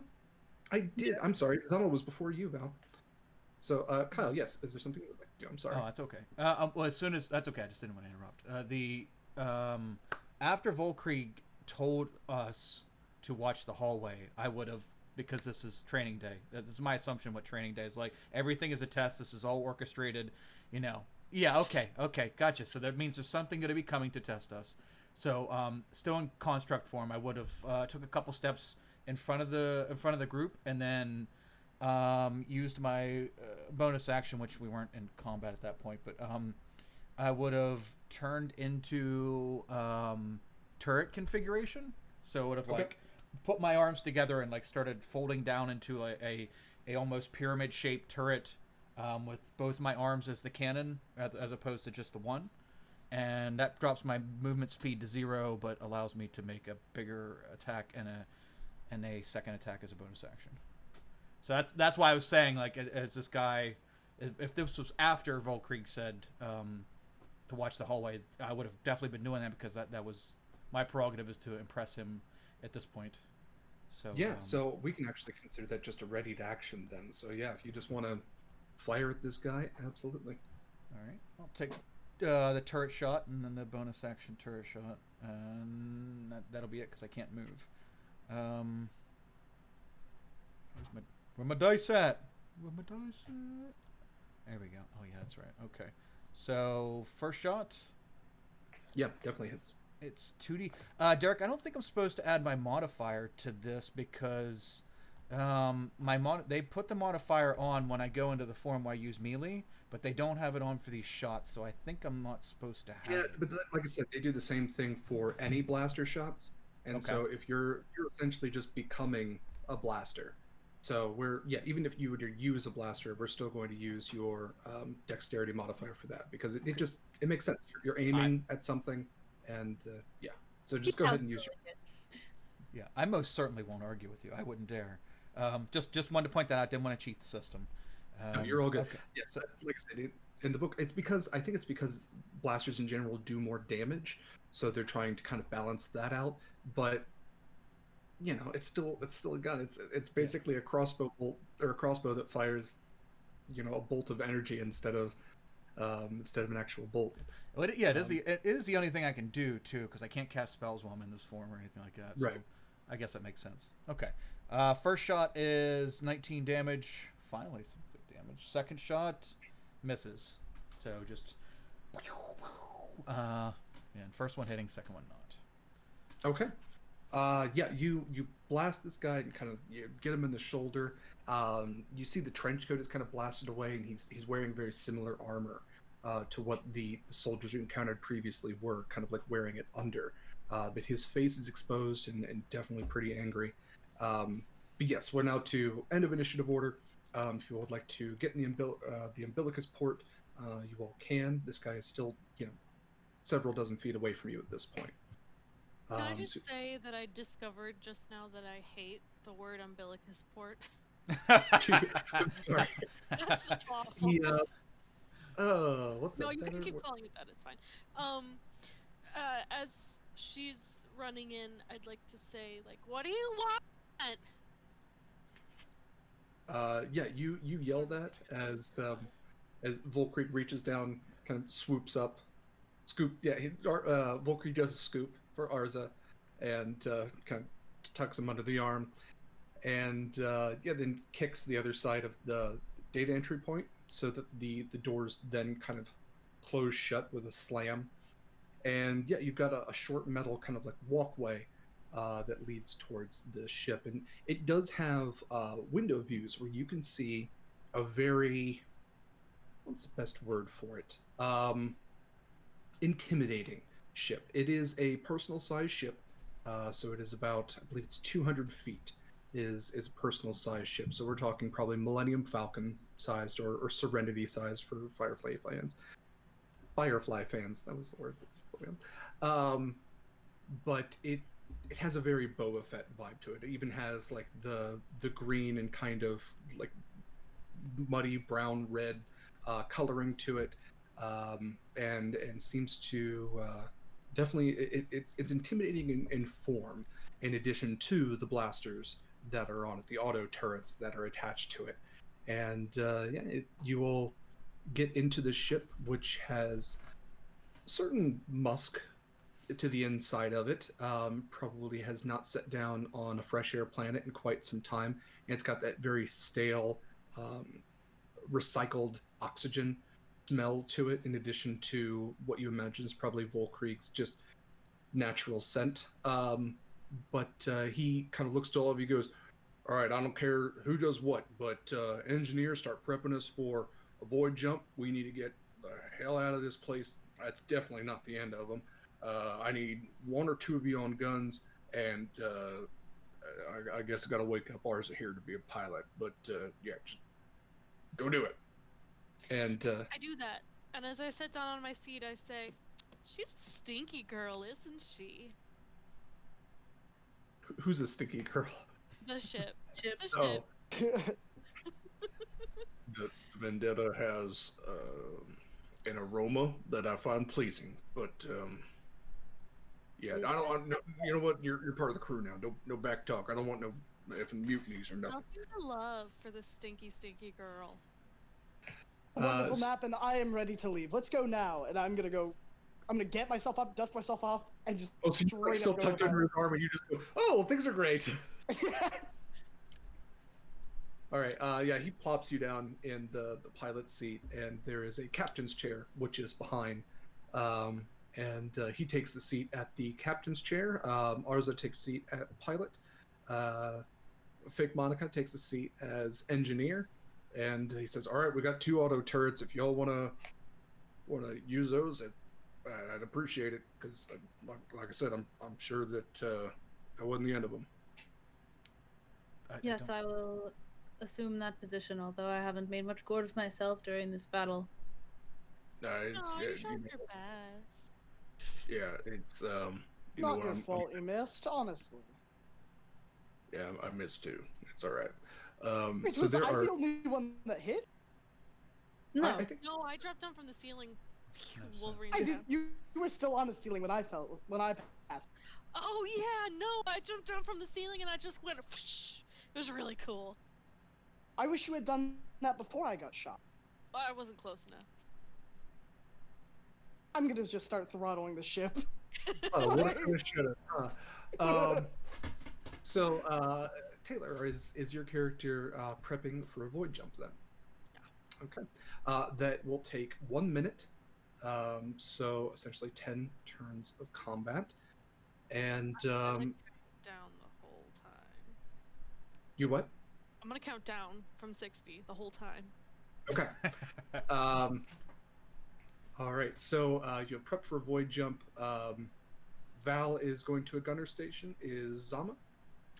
I'm gonna go to the captain. I'm gonna switch out. I'm gonna drop my wild shape start doing the whole flip back to normal person, and walk up to him.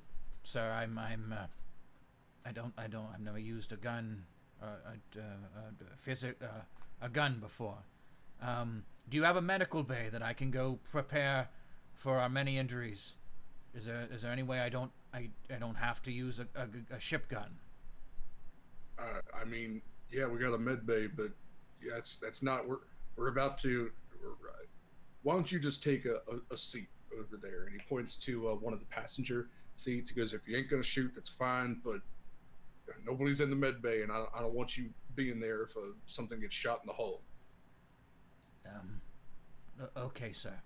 If you need All right, me, I don't judge. I'm here. I just yes.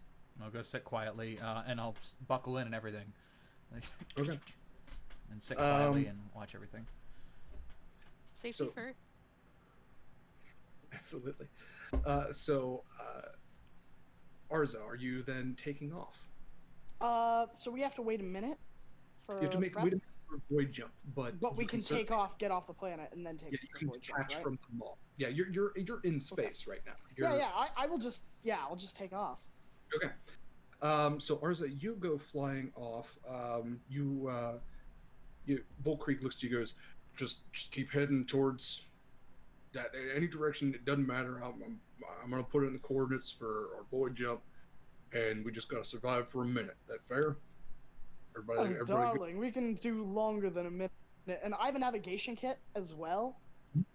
I don't know what he's basing his navigation coordinates off of, but I'll pull up in my bag while I'm flying one-handed, pull out the navigation kit and slap it down.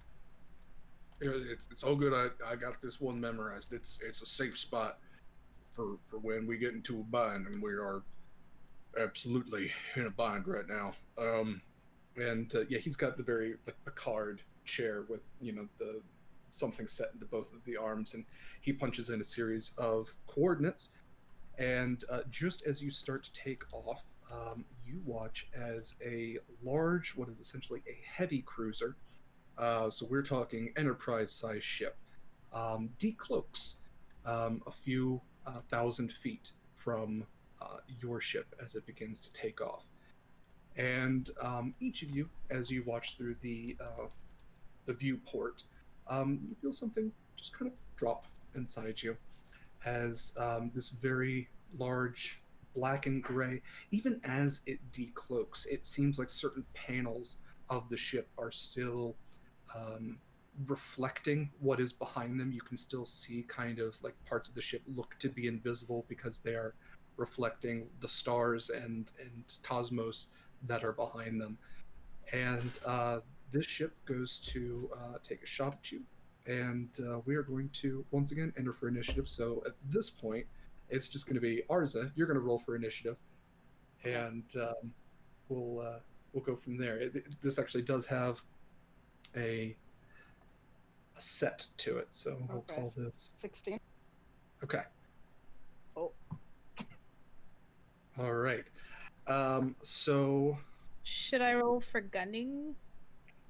Yeah, Not go right ahead. now, that's fine. Okay. Yeah, well, ship battle is a little different. Okay. But we will. So there are actually different actions and things you can take as well. Okay. So essentially, it goes captain, dogfighter if there is one, engineer, pilot, or gunner, pilot, and then we kind of compress all of those into a single action and go from there. Okay.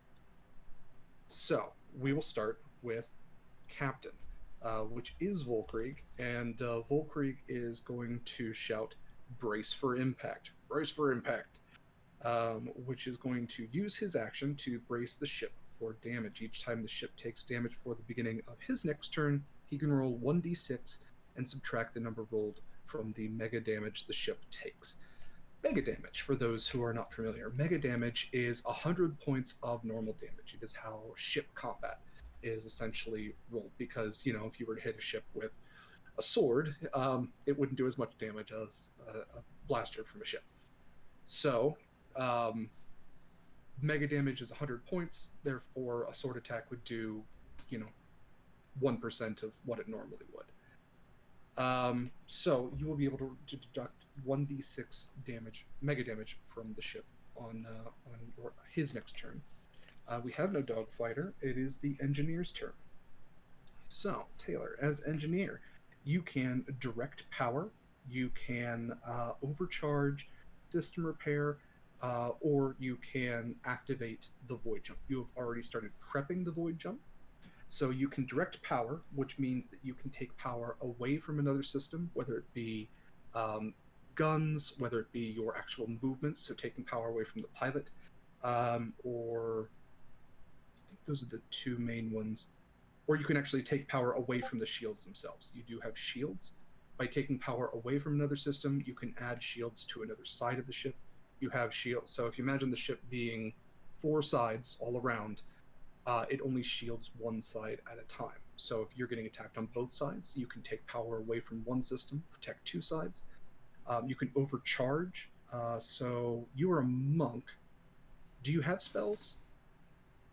Okay. No, she's from the Magic Void. Okay, that's right. Yeah, you're a gnome. So in that case, you can system repair if you would like, which you can prep this if you want. And that is, it's a technology check, and on a success, the system or weapon or ship you are trying to repair regains a hit point. I guess I'll prep that. Okay. I'm not ready to take any power away from anything quite yet. Fair enough. Gunner, it is your turn. So you can open fire or you can ready an attack. Pretty straightforward. So I assume they're probably, because he said brace for impact, they're going to fire on it. Yes. Okay. I'll definitely shoot at them then. Okay. I roll my own stat for that, or so let me pull it up, and I will give you guys a ship list. We will create roles and everything for ships as they come up. Let me find the button. Sorry.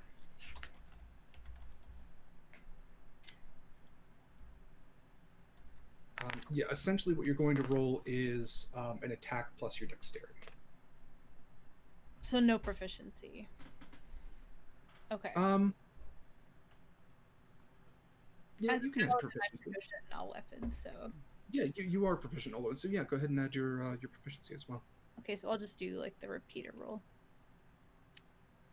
Guess I rolled another 6. Oh man.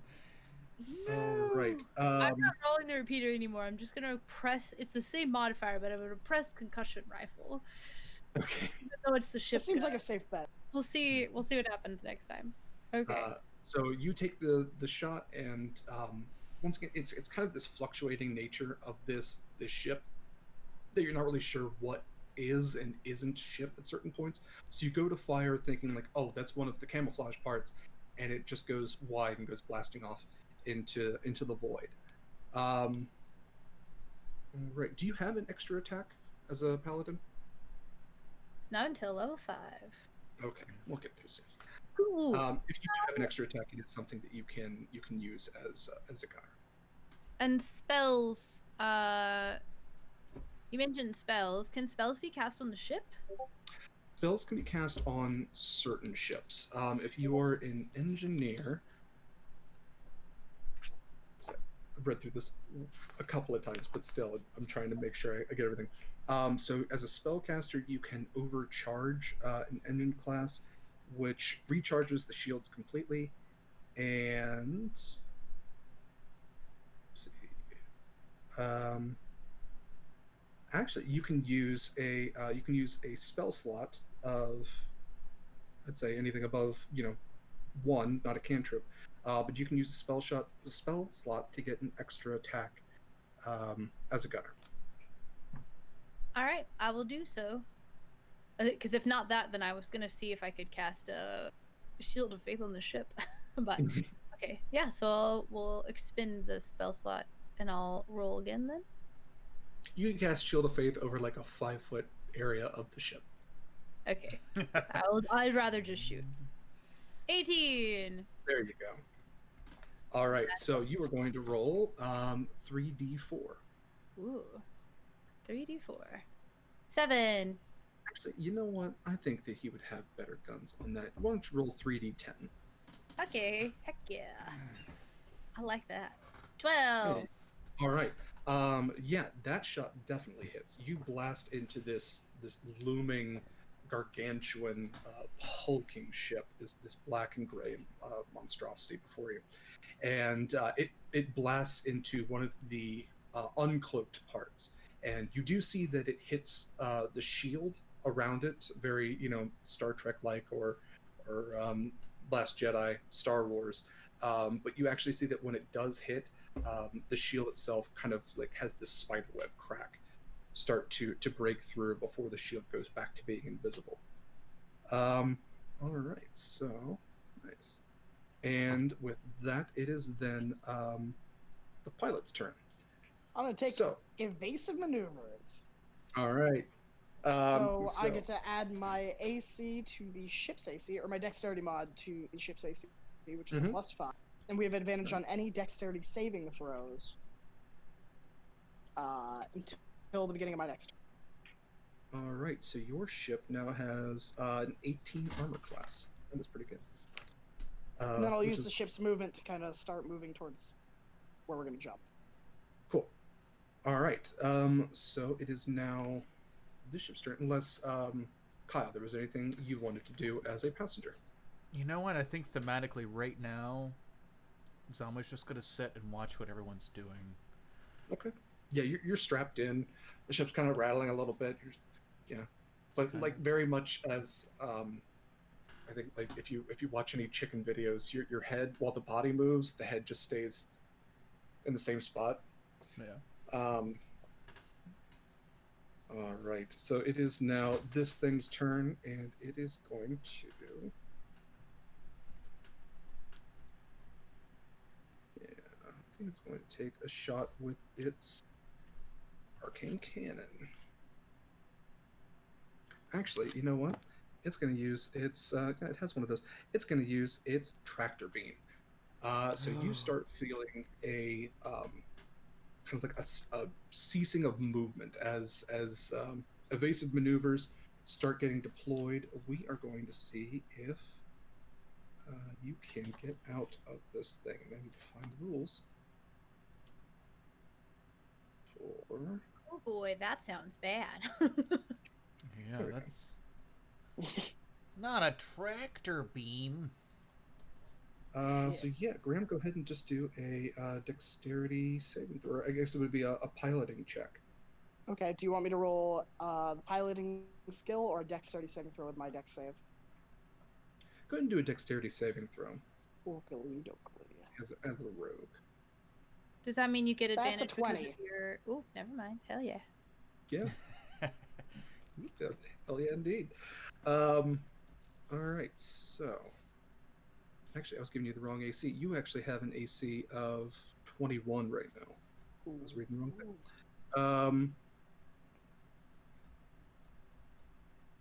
Cool.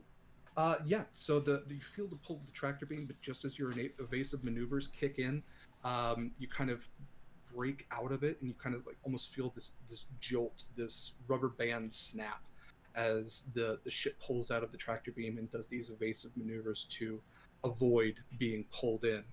That is going to be 50 seconds.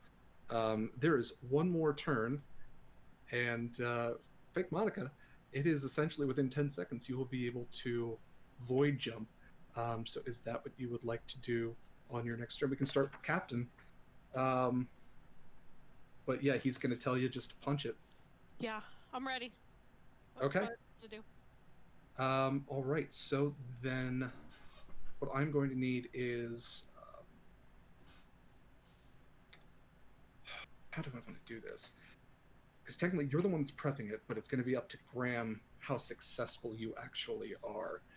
Because you are not passing through the maw, you are doing a blind void jump, which means that as Taylor's character activates the void jump, you see these blast shields kind of close over the viewport and each of the windows, there's these porthole windows.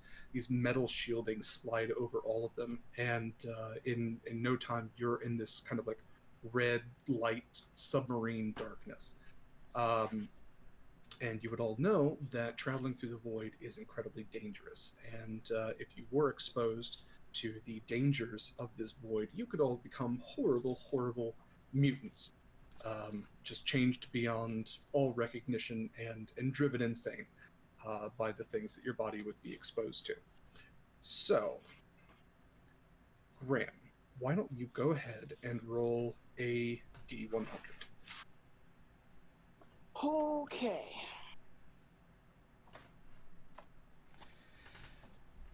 Nice. Everybody jump, jump. That's a 99, Whoa. That is which is probably terrible. actually, it is incredibly good. All right. As I say, it would figure that you have to roll, and they want you to roll high to mess up, and that's when you would roll the 99. So I'm glad yeah. that's not the case. Yeah. One is a disaster. Your ship would emerge dangerously close to a star or a black hole. 81 to 100 is a perfect jump.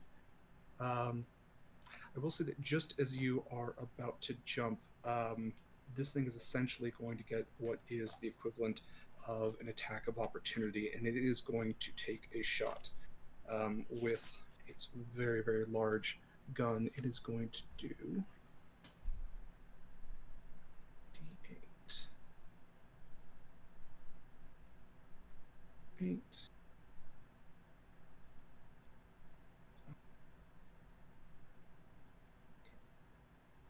It's going to do 42 points of damage to your ship, ignoring AC.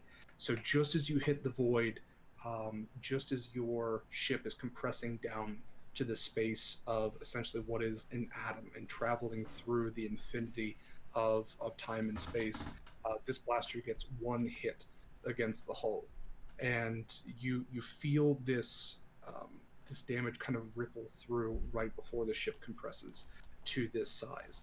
And in mere moments, the next thing you know, you are somewhere else. The shielding has pulled back, but klaxons are blaring around you, and several of your stations have erupted into flames. There's a look of panic on Volkrieg's face as he looks to all of you and goes, shit. All right, everybody, get to the shuttles now.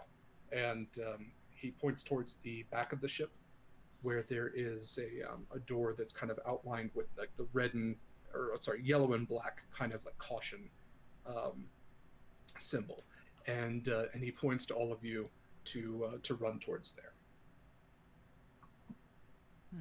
Is the ship unsalvageable at this? From what you're able to tell, it is in rough condition. There aren't like any open holes or anything that you can see. It's not like you're being sucked out into the void of space, but it is in very rough condition from your determination. All right. I'll grab my navigation pack that I had set down, and I will run towards the exit. All right. Yeah, you run towards the shuttle, and as you all walk in, you see that it has 4 seats with a fifth seat, kind of to fly the shuttle, very Deep Space Nine, kind of what they normally flew on. And one by one, he kind of just pushes all of you in. And are you all taking your seats? Graham, are you going to take the pilot seat? Yeah, if the shuttle looks like it has like a gunner place, I'll take that. But if it's just like, yeah, this is a life raft essentially. It does not have any. It is like side seating, like you would see on like a carrier plane, and then the one plane to fly it. And you see Volkrieg kind of leans down through this normal human-sized hole, and he goes, "Listen, you're not too far from where you're supposed to go, and you got just enough life support to get you there. I plugged in the the navigation's into the system, so y'all don't need to fly nothing. But listen, just be safe, all right? And with that, he's going to punch the outside button of the door, and it is going to seal, leaving him inside the ship and you on the other. And in just a moment, you feel the ship detach and blast off. And as you look through the viewport windows, you watch as the Vendetta explodes. Was there another escape shuttle on like the other side of the ship? It doesn't appear that there was one. This was kind of attached at the back, the one life raft on this sad Titanic. This seems like a very costly training exercise. I don't understand why he would orchestrate all this just for us. I'm honored, but It was a training exercise. Indeed, I don't believe that was a training exercise. I think they are dead. Secondly, he told us nothing of what this job entails or what we need to do besides giving us these coordinates. yeah. Thirdly, how are we going to get paid or home? Priorities. Yeah, he There's did. space for him in the shuttle. You see that there were enough seats, but when he said that there was enough life support for all of you, that's you kind of figure maybe that's what he meant. That is a bigger guy. He would have taken up too much air. Okay. I don't need air sometimes. Yeah, guess he should have asked. I would have blew bubbles for him. Okay. Guys, I miss the stinky ship. Yeah, the shuttle still has a certain stench to it. This is you can tell this is probably where sometimes. Residual stank. Well, I've moved on from this. I'm going to start going towards the coordinates and piloting the shuttle. Yeah, the shuttle's pretty much on autopilot right now. Awesome! I don't have to do anything. The commands, just to kind of like test it out. You do a little wiggle, and yeah, you're getting nothing from it. The shuttle's kind of on its own trajectory at this point. But yeah, you, for as all you can tell, you don't see any near planetoids.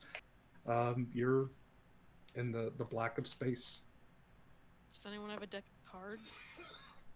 Does everybody have a deck of many? Be a good way to pass the time. I wish. Draw 5? I believe I have Dragon Chess. Let me look. That's great. I have a Game Boy. You do. Oh, You do have a yeah. game. That's true. I'll pull up my Be Thorl. social. I don't want to be like a surly teenager like a... Oh, speaking of that, what was the thing? We never did get to what I was supposed to be bestowed for a whatever item. Oh yeah, so I did give common magical items to all of the players. Arza does have a mechanical thwirl, which are alien squirrels with 4 eyes that normally chew on wires and are terribly hazardous to ships. So it's kind of fitting. They're mischievous little things. But he has a mechanical one.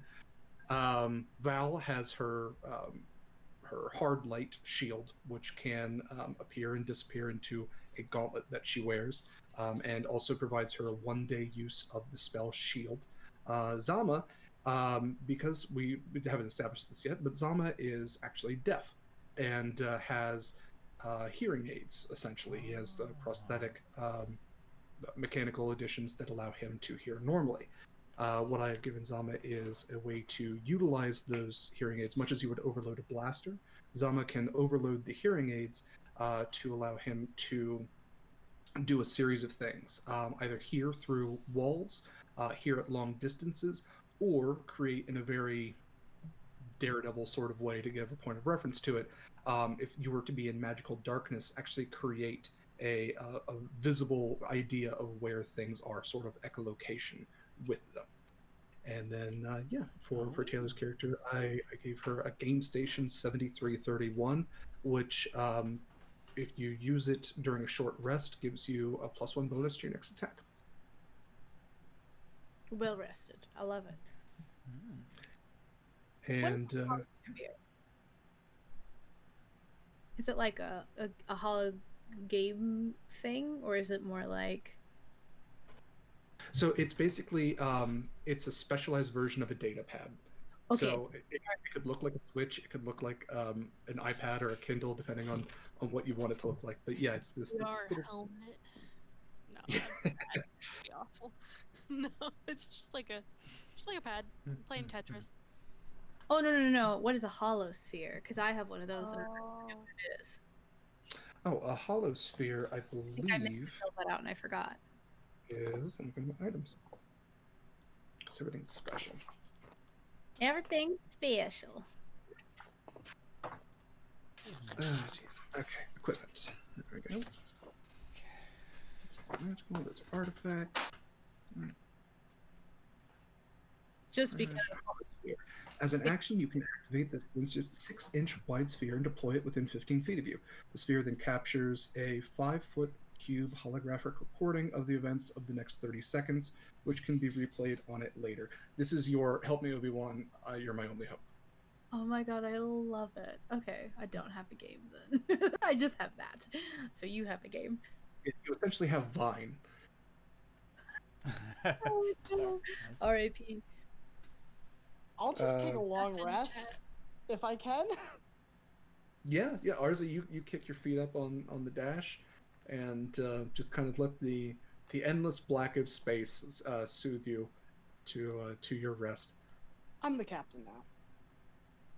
Yes, Arza totally unfazed by their captain's death and nearly dying today.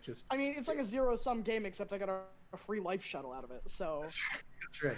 like... All right. Being quietly very unnerved by the events of the last hour or so, especially because I have no idea who that is and why they might be after us now. Oh, now would be the perfect time for us to tell each other all about ourselves. What a wonderful way to pass the time. So Arza steals identities. Each other our mother's maiden names and our social security numbers and the names of our first pets and the streets we grew up on. What is your mother's maiden name? Showing the pattern on our fingertips is a definite plus. Is it Arza? Yeah. Well, my name is Arza.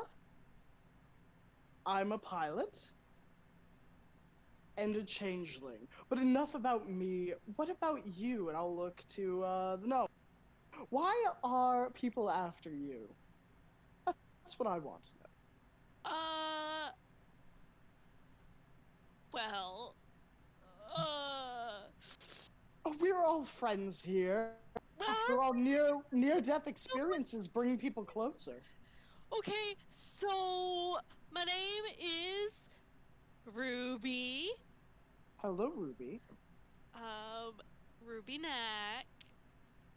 I was goofing around one day, poking through wires and stuff, and I accidentally dropped a whole bunch of information that was super private into the public sphere. Nobody understands the cloud. Nobody understands the cloud. No. So, there are some people who are not very happy about that. And Did here this occur on a mall? Did this occur on a mall? Like the stationy things that we were just on. Sure. Yeah, arcane terminals are basically your internet points. You have them on all of your ships. You have them on all the malls, planets. Anywhere that's big and important would have these computer stations built in that share everything. So Ruby essentially did a WikiLeaks data dump of some nasty information. Accidentally. Derek Zoom. Ah, shit. Sorry. Oh, that was brutal. That one, yeah. So arcane terminals, to repeat what I literally just said and they already heard, arcane terminals are internet stations that are on all of the ships, they're on all of the malls, all the planets, anywhere that's important, have these computer setups that interconnect this galactic internet, essentially. for ships to be updated, this is information about players, for ships to be updated with the internet, to get the new websites, they do have to interconnect with these MAW stations to basically get updated information on things. But essentially what Ruby did was a WikiLeaks data hack by accident, and did a data dump of some stuff that people would rather keep private. Yeah. If it occurred on a mall, then you could have approached the Knights for protection. It might have helped them investigate some of the information that you provided, even though it was an accident. I didn't think of that.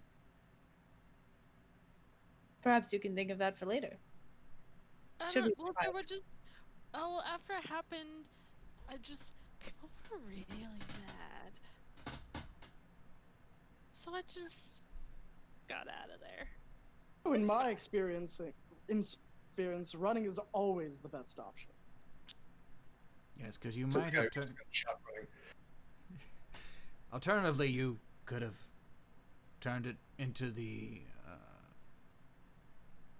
Knights, and they could have brought you in on charges and not been kind to you. So you're probably in the best case scenario now. You're with us. Yeah, but where are we? That's a good question. That is a good question. And who is this us? Do we have a team name? Go team? Go team. Shuttle raft? I believe you're usually referred to by your ship's designation when you work together as a crew. However, we no longer have a ship. We could be the Lifeboat 4. It doesn't Doesn't really have a roll ring off to the it. tongue, does it? No. We Perhaps could. survivors is a better term. The Waylaid. Maybe we should wait. Who's rushing names? Well, I simply have nothing better to do while we float aimlessly on autopilot through space. I look around to see if there's a name for the lifeboat. It doesn't appear that there is one. No, this very much from what you picked up about the Vendetta was it didn't fit a specific type of ship. It wasn't an orca ship. It wasn't a human ship. It was very cobbled together. It's not like the Goliaths have their own fleet. They're not a major power in the galaxy. But this is very much the Vendetta was very cannibalized, and Zoom. You want to go back onto? Fuck me. Oh, thank you so much. So It hurts. I'm sorry. I'm so sorry. Yes, no, the Vendetta was very cannibalized from other ships, so it didn't fit a very specific. Like, it didn't come from the human hegemony. It wasn't an Avia Raw ship. So this shuttle very much doesn't fit the style of the rest of the ship. It's actually like very sterile and white and clean, almost that it got picked up and attached to the Vendetta as an afterthought. The inside is not as clean. Like I said, it has like some blankets and a pillow. That this is what maybe what Volkreek was using as his quarters, because probably the other quarters were a little too small for him. Let's call her the Serendipity. I was perhaps thinking of the enmity, but that would be good as well. In homage to Vendetta, enmity. Enmity? Anonymity. We Let's could vote. call it.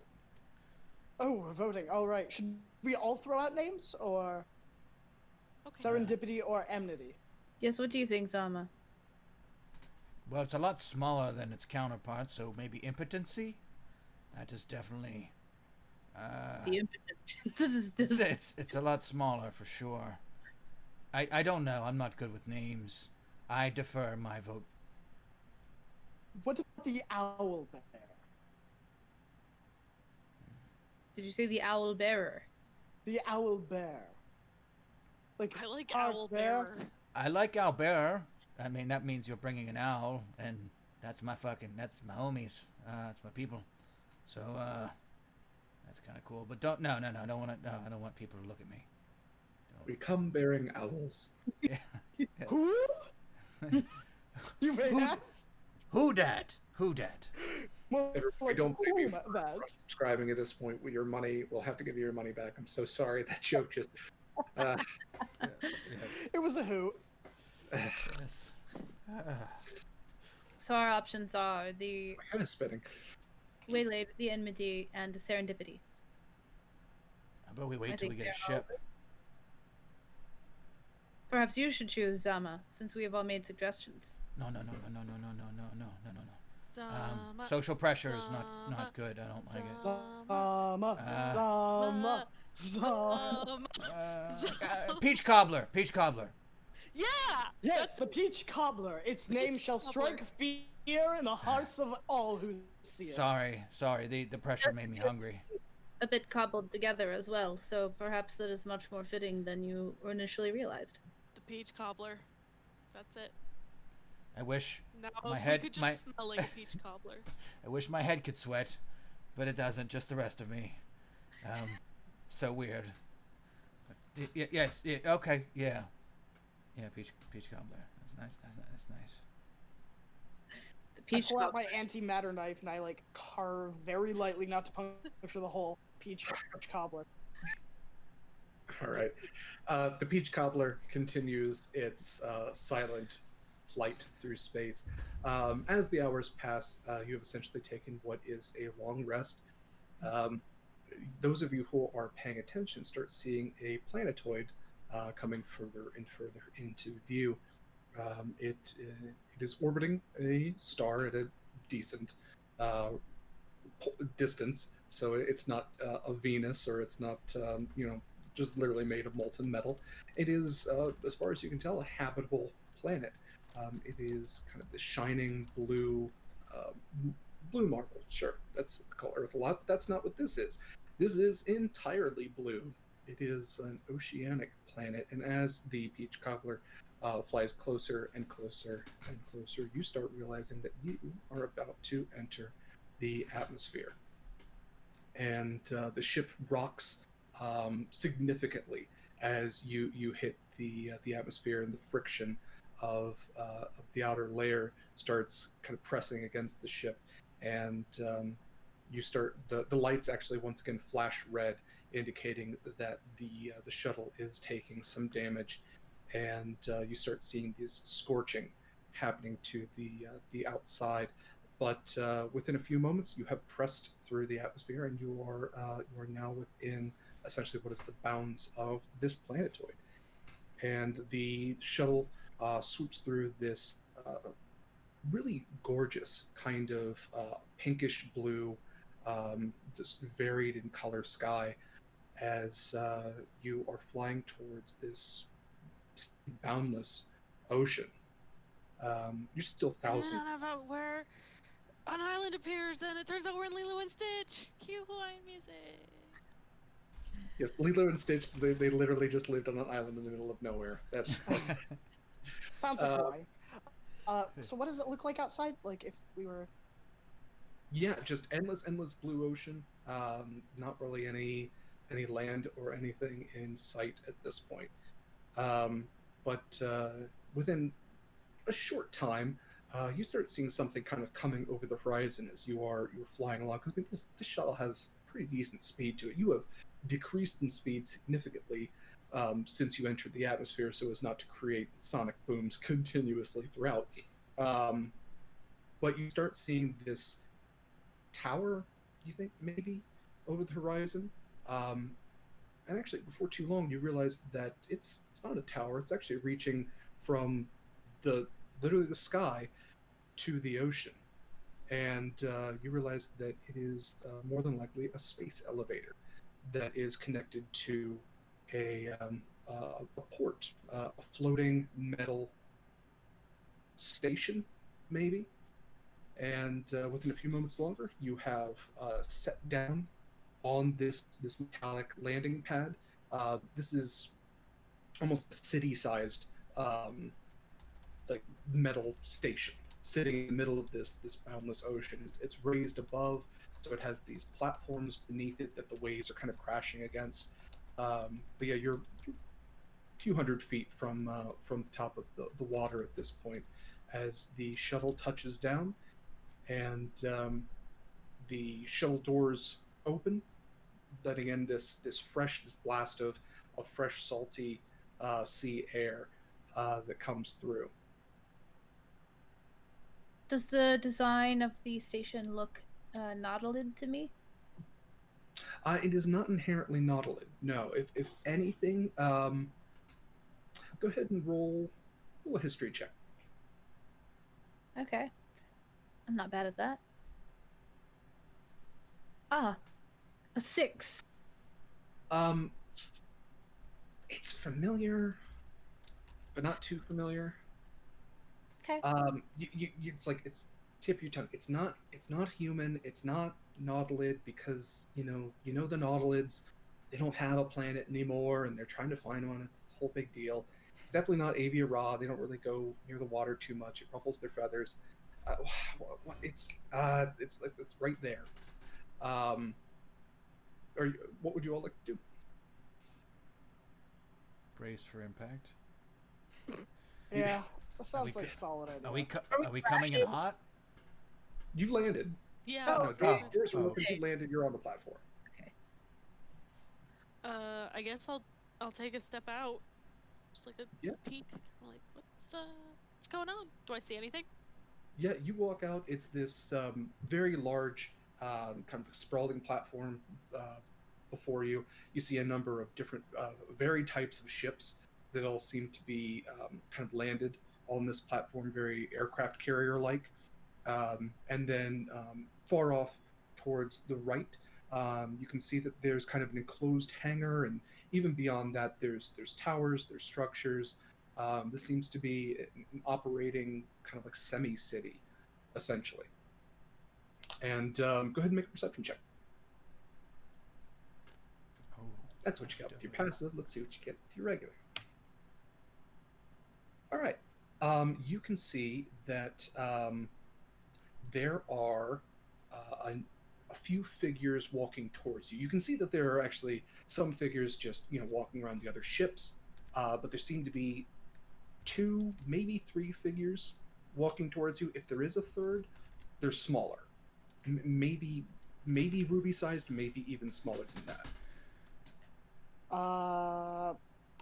I'm gonna duck back in the ship, and I am gonna shapeshift into a halfling. Okay. And it's gonna be a halfling with like tanned skin, curly blonde hair, like a very cheerful, like pleasant face. Okay. I'm assuming that my trench coat shrinks down with me. No, you're just wearing a really big trench Well, coat. I assume the trench coat is part of me. That's why.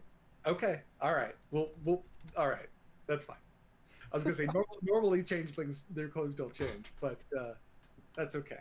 I should have given you a shift weave. That would have been a good. That would have. I'll trade you my thwirl. Will you trade the thwirl? Yeah, I'll trade Doral the thwirl.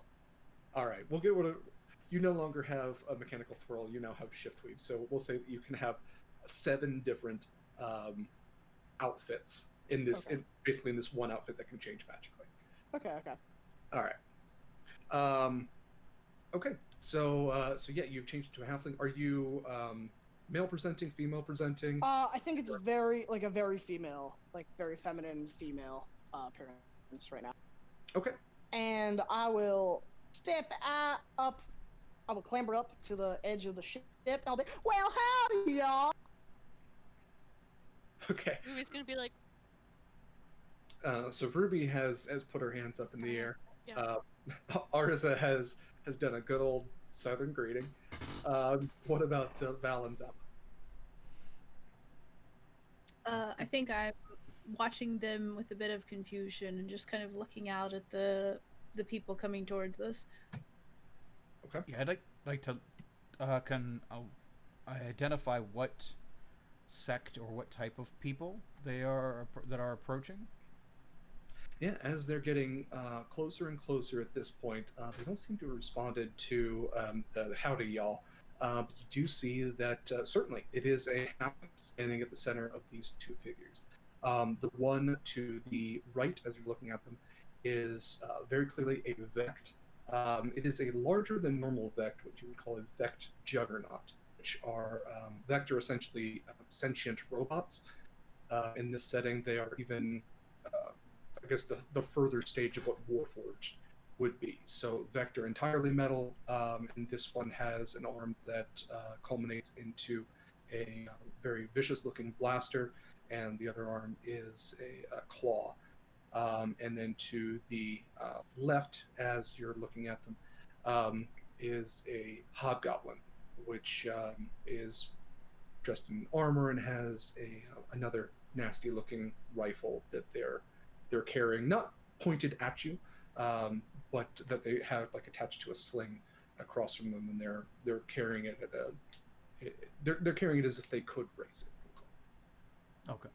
I'll look. I'll get a little more relaxed posture then. Now that I see that there's a Vect there, and I'll just raise my hand to the Vect and say in use my machine code because he's a construct, and just say it's pleasure to meet you. Where is this place? Okay, so you 00111100011111. Yeah, the Vect kind of looks at you and kind of tilts its very large mechanical head and kneels down and whispers something to the halfling, and they come to a stop about 20 feet from you, and the halfling steps forward and says, "Who the fuck are all of you, and why are you on my station?" And with that, we will call it a night. I love it. Yay! Thank you. Great Thank you. presentation. Golf club. Thank you. I hope you had fun. Thank you all for joining us. Thank you especially to my amazing, lovely players for trusting me with something completely new. So I love these people very much. They're very dear to me in real life, and perhaps even more so in this game. But thanks to all of you who have come to join us for our first session of Ventures in the Verse. You can find us every Saturday here on the Stalwart Initiative at 5:30 p.m. Eastern Time, tech problems permitting. So thanks as always for joining us. We'll go ahead and go around and go ahead and plug any projects you have or anything you'd like to share about yourself for the game. We will start with Taylor. You're muted, Ted. I know. Hey, welcome to the club. I don't have any projects going on right now, but you can follow me on Twitter. My Twitter handle is right here. You can follow me on Twitch. My handle is lemonlodi, and I am working on starting to get a streaming channel up. No promise, or no, not promise, no time frame on that though. So thank you, Derek, for being here. It was a very exciting first session, and I look forward to more. Thank you, Taylor. I appreciate that, and thank you for joining this game. Taylor is the only person of this group that I have met in real life, and I'm certainly happy that she could join us for this. And speaking of people who are very dear to me, Graham, tell us about you. Hello, my name is Graham, or Graham Crackers, as most people don't call me. You can find me at Twitter at GrahamHall802, or you can find me on Fridays at my own Twitch channel, streaming the Goldshine Investigations, a mystery D&D campaign.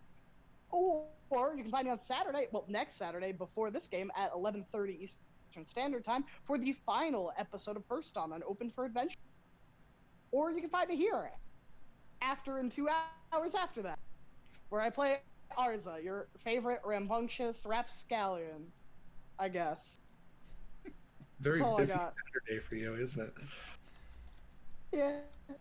Yeah. Yeah. Yeah, no, we definitely appreciate Graham coming for this, considering his in-game wife died just prior to this, so it's been an emotional roller coaster for him today. Your in-game wife die, you have to do a death saving throw. I'm sorry, it's been a lot. Graham needs a long rest. Next up, we'll have Katie, who is an amazing person, who has her amazing flower crowns that she makes, is an amazing singer, and an even better friend. Katie, tell us about you. So, thank you. Hi, I'm Katie, or Katie Quixotic. You can find me everywhere as Katie Quixotic. I play a lot on various channels, including my own. So your best bet is to follow me on Twitter, and that's where I will generally tweet about what I'm doing. Just because I'm kind of all over the place. Thank you for inviting me to play in this. I've always preferred like high fantasy to space, but this particular setting kind of like blends everything so well together that I'm excited. And of course, as a lover of Star Trek, Star Wars, and Firefly, I was super happy to hear about just the sort of like feel for this campaign. So I'm really excited to be here. And yeah, thanks for inviting me. Absolutely, it was. These people, of course, are absolutely top of my list for any game. They're amazing role players. They're amazing people, and with whom we could not have this game nor this channel. Kyle, of course, another dear friend and amazing player. Thank you so much. Wow, Derek. Yeah, and thank you because you have managed to salvage a very sour beginning to our journey. The technical difficulties were in full fucking tilt, but yeah, you swung it around and gave us a wonderful opening, and already starting to feel the mesh as it builds up, and I can tell we're gonna be having a good time with this. Thank you so much. For everyone, for the channel, old and new, thank you so much for joining us in chat and just watching. And yeah, stay tuned. We'll hopefully be starting on time next time, and hopefully get over all the obstacles that the real world and the verse throws in our way, and have some wacky adventures in the meantime, and have some good time, and maybe some feels along the way. Derek's been known to elicit some feels, so we'll see how that goes. But as far as myself, I'm here. Right now, it is every Saturday for Adventures in the Verse, our Dark Matter campaign. And this coming Wednesday is the finale of our D&D 5e Desert Adventure campaign, that my homebrew campaign. And yeah, I'll be finishing that on Wednesday. And we normally have usually 3 weeks out of the month, 2 or 3 weeks out of the month, we'll have community one-shots on Fridays. So if you're not part of our Discord community, come join our Discord community. You can join in any of those. It's an open listing every time we have one. And yeah, come play some one-shots with varying systems. A lot of times we do D&D, but we've also explored several other types of systems. With those, it's just a way for us to hang out, and we'll do those on Fridays. Yeah. Well, other than that, Stalwart Initiative on YouTube. I really want to hope and pray to get over 1,000 subs and make it an official YouTube channel by the end of the year. We're over 100 now. We just started this like a month and a half ago. We started kicking it up, and all these episodes will be in the Stalwart Archive, which is our second YouTube channel where we store all our Let's Play stuff.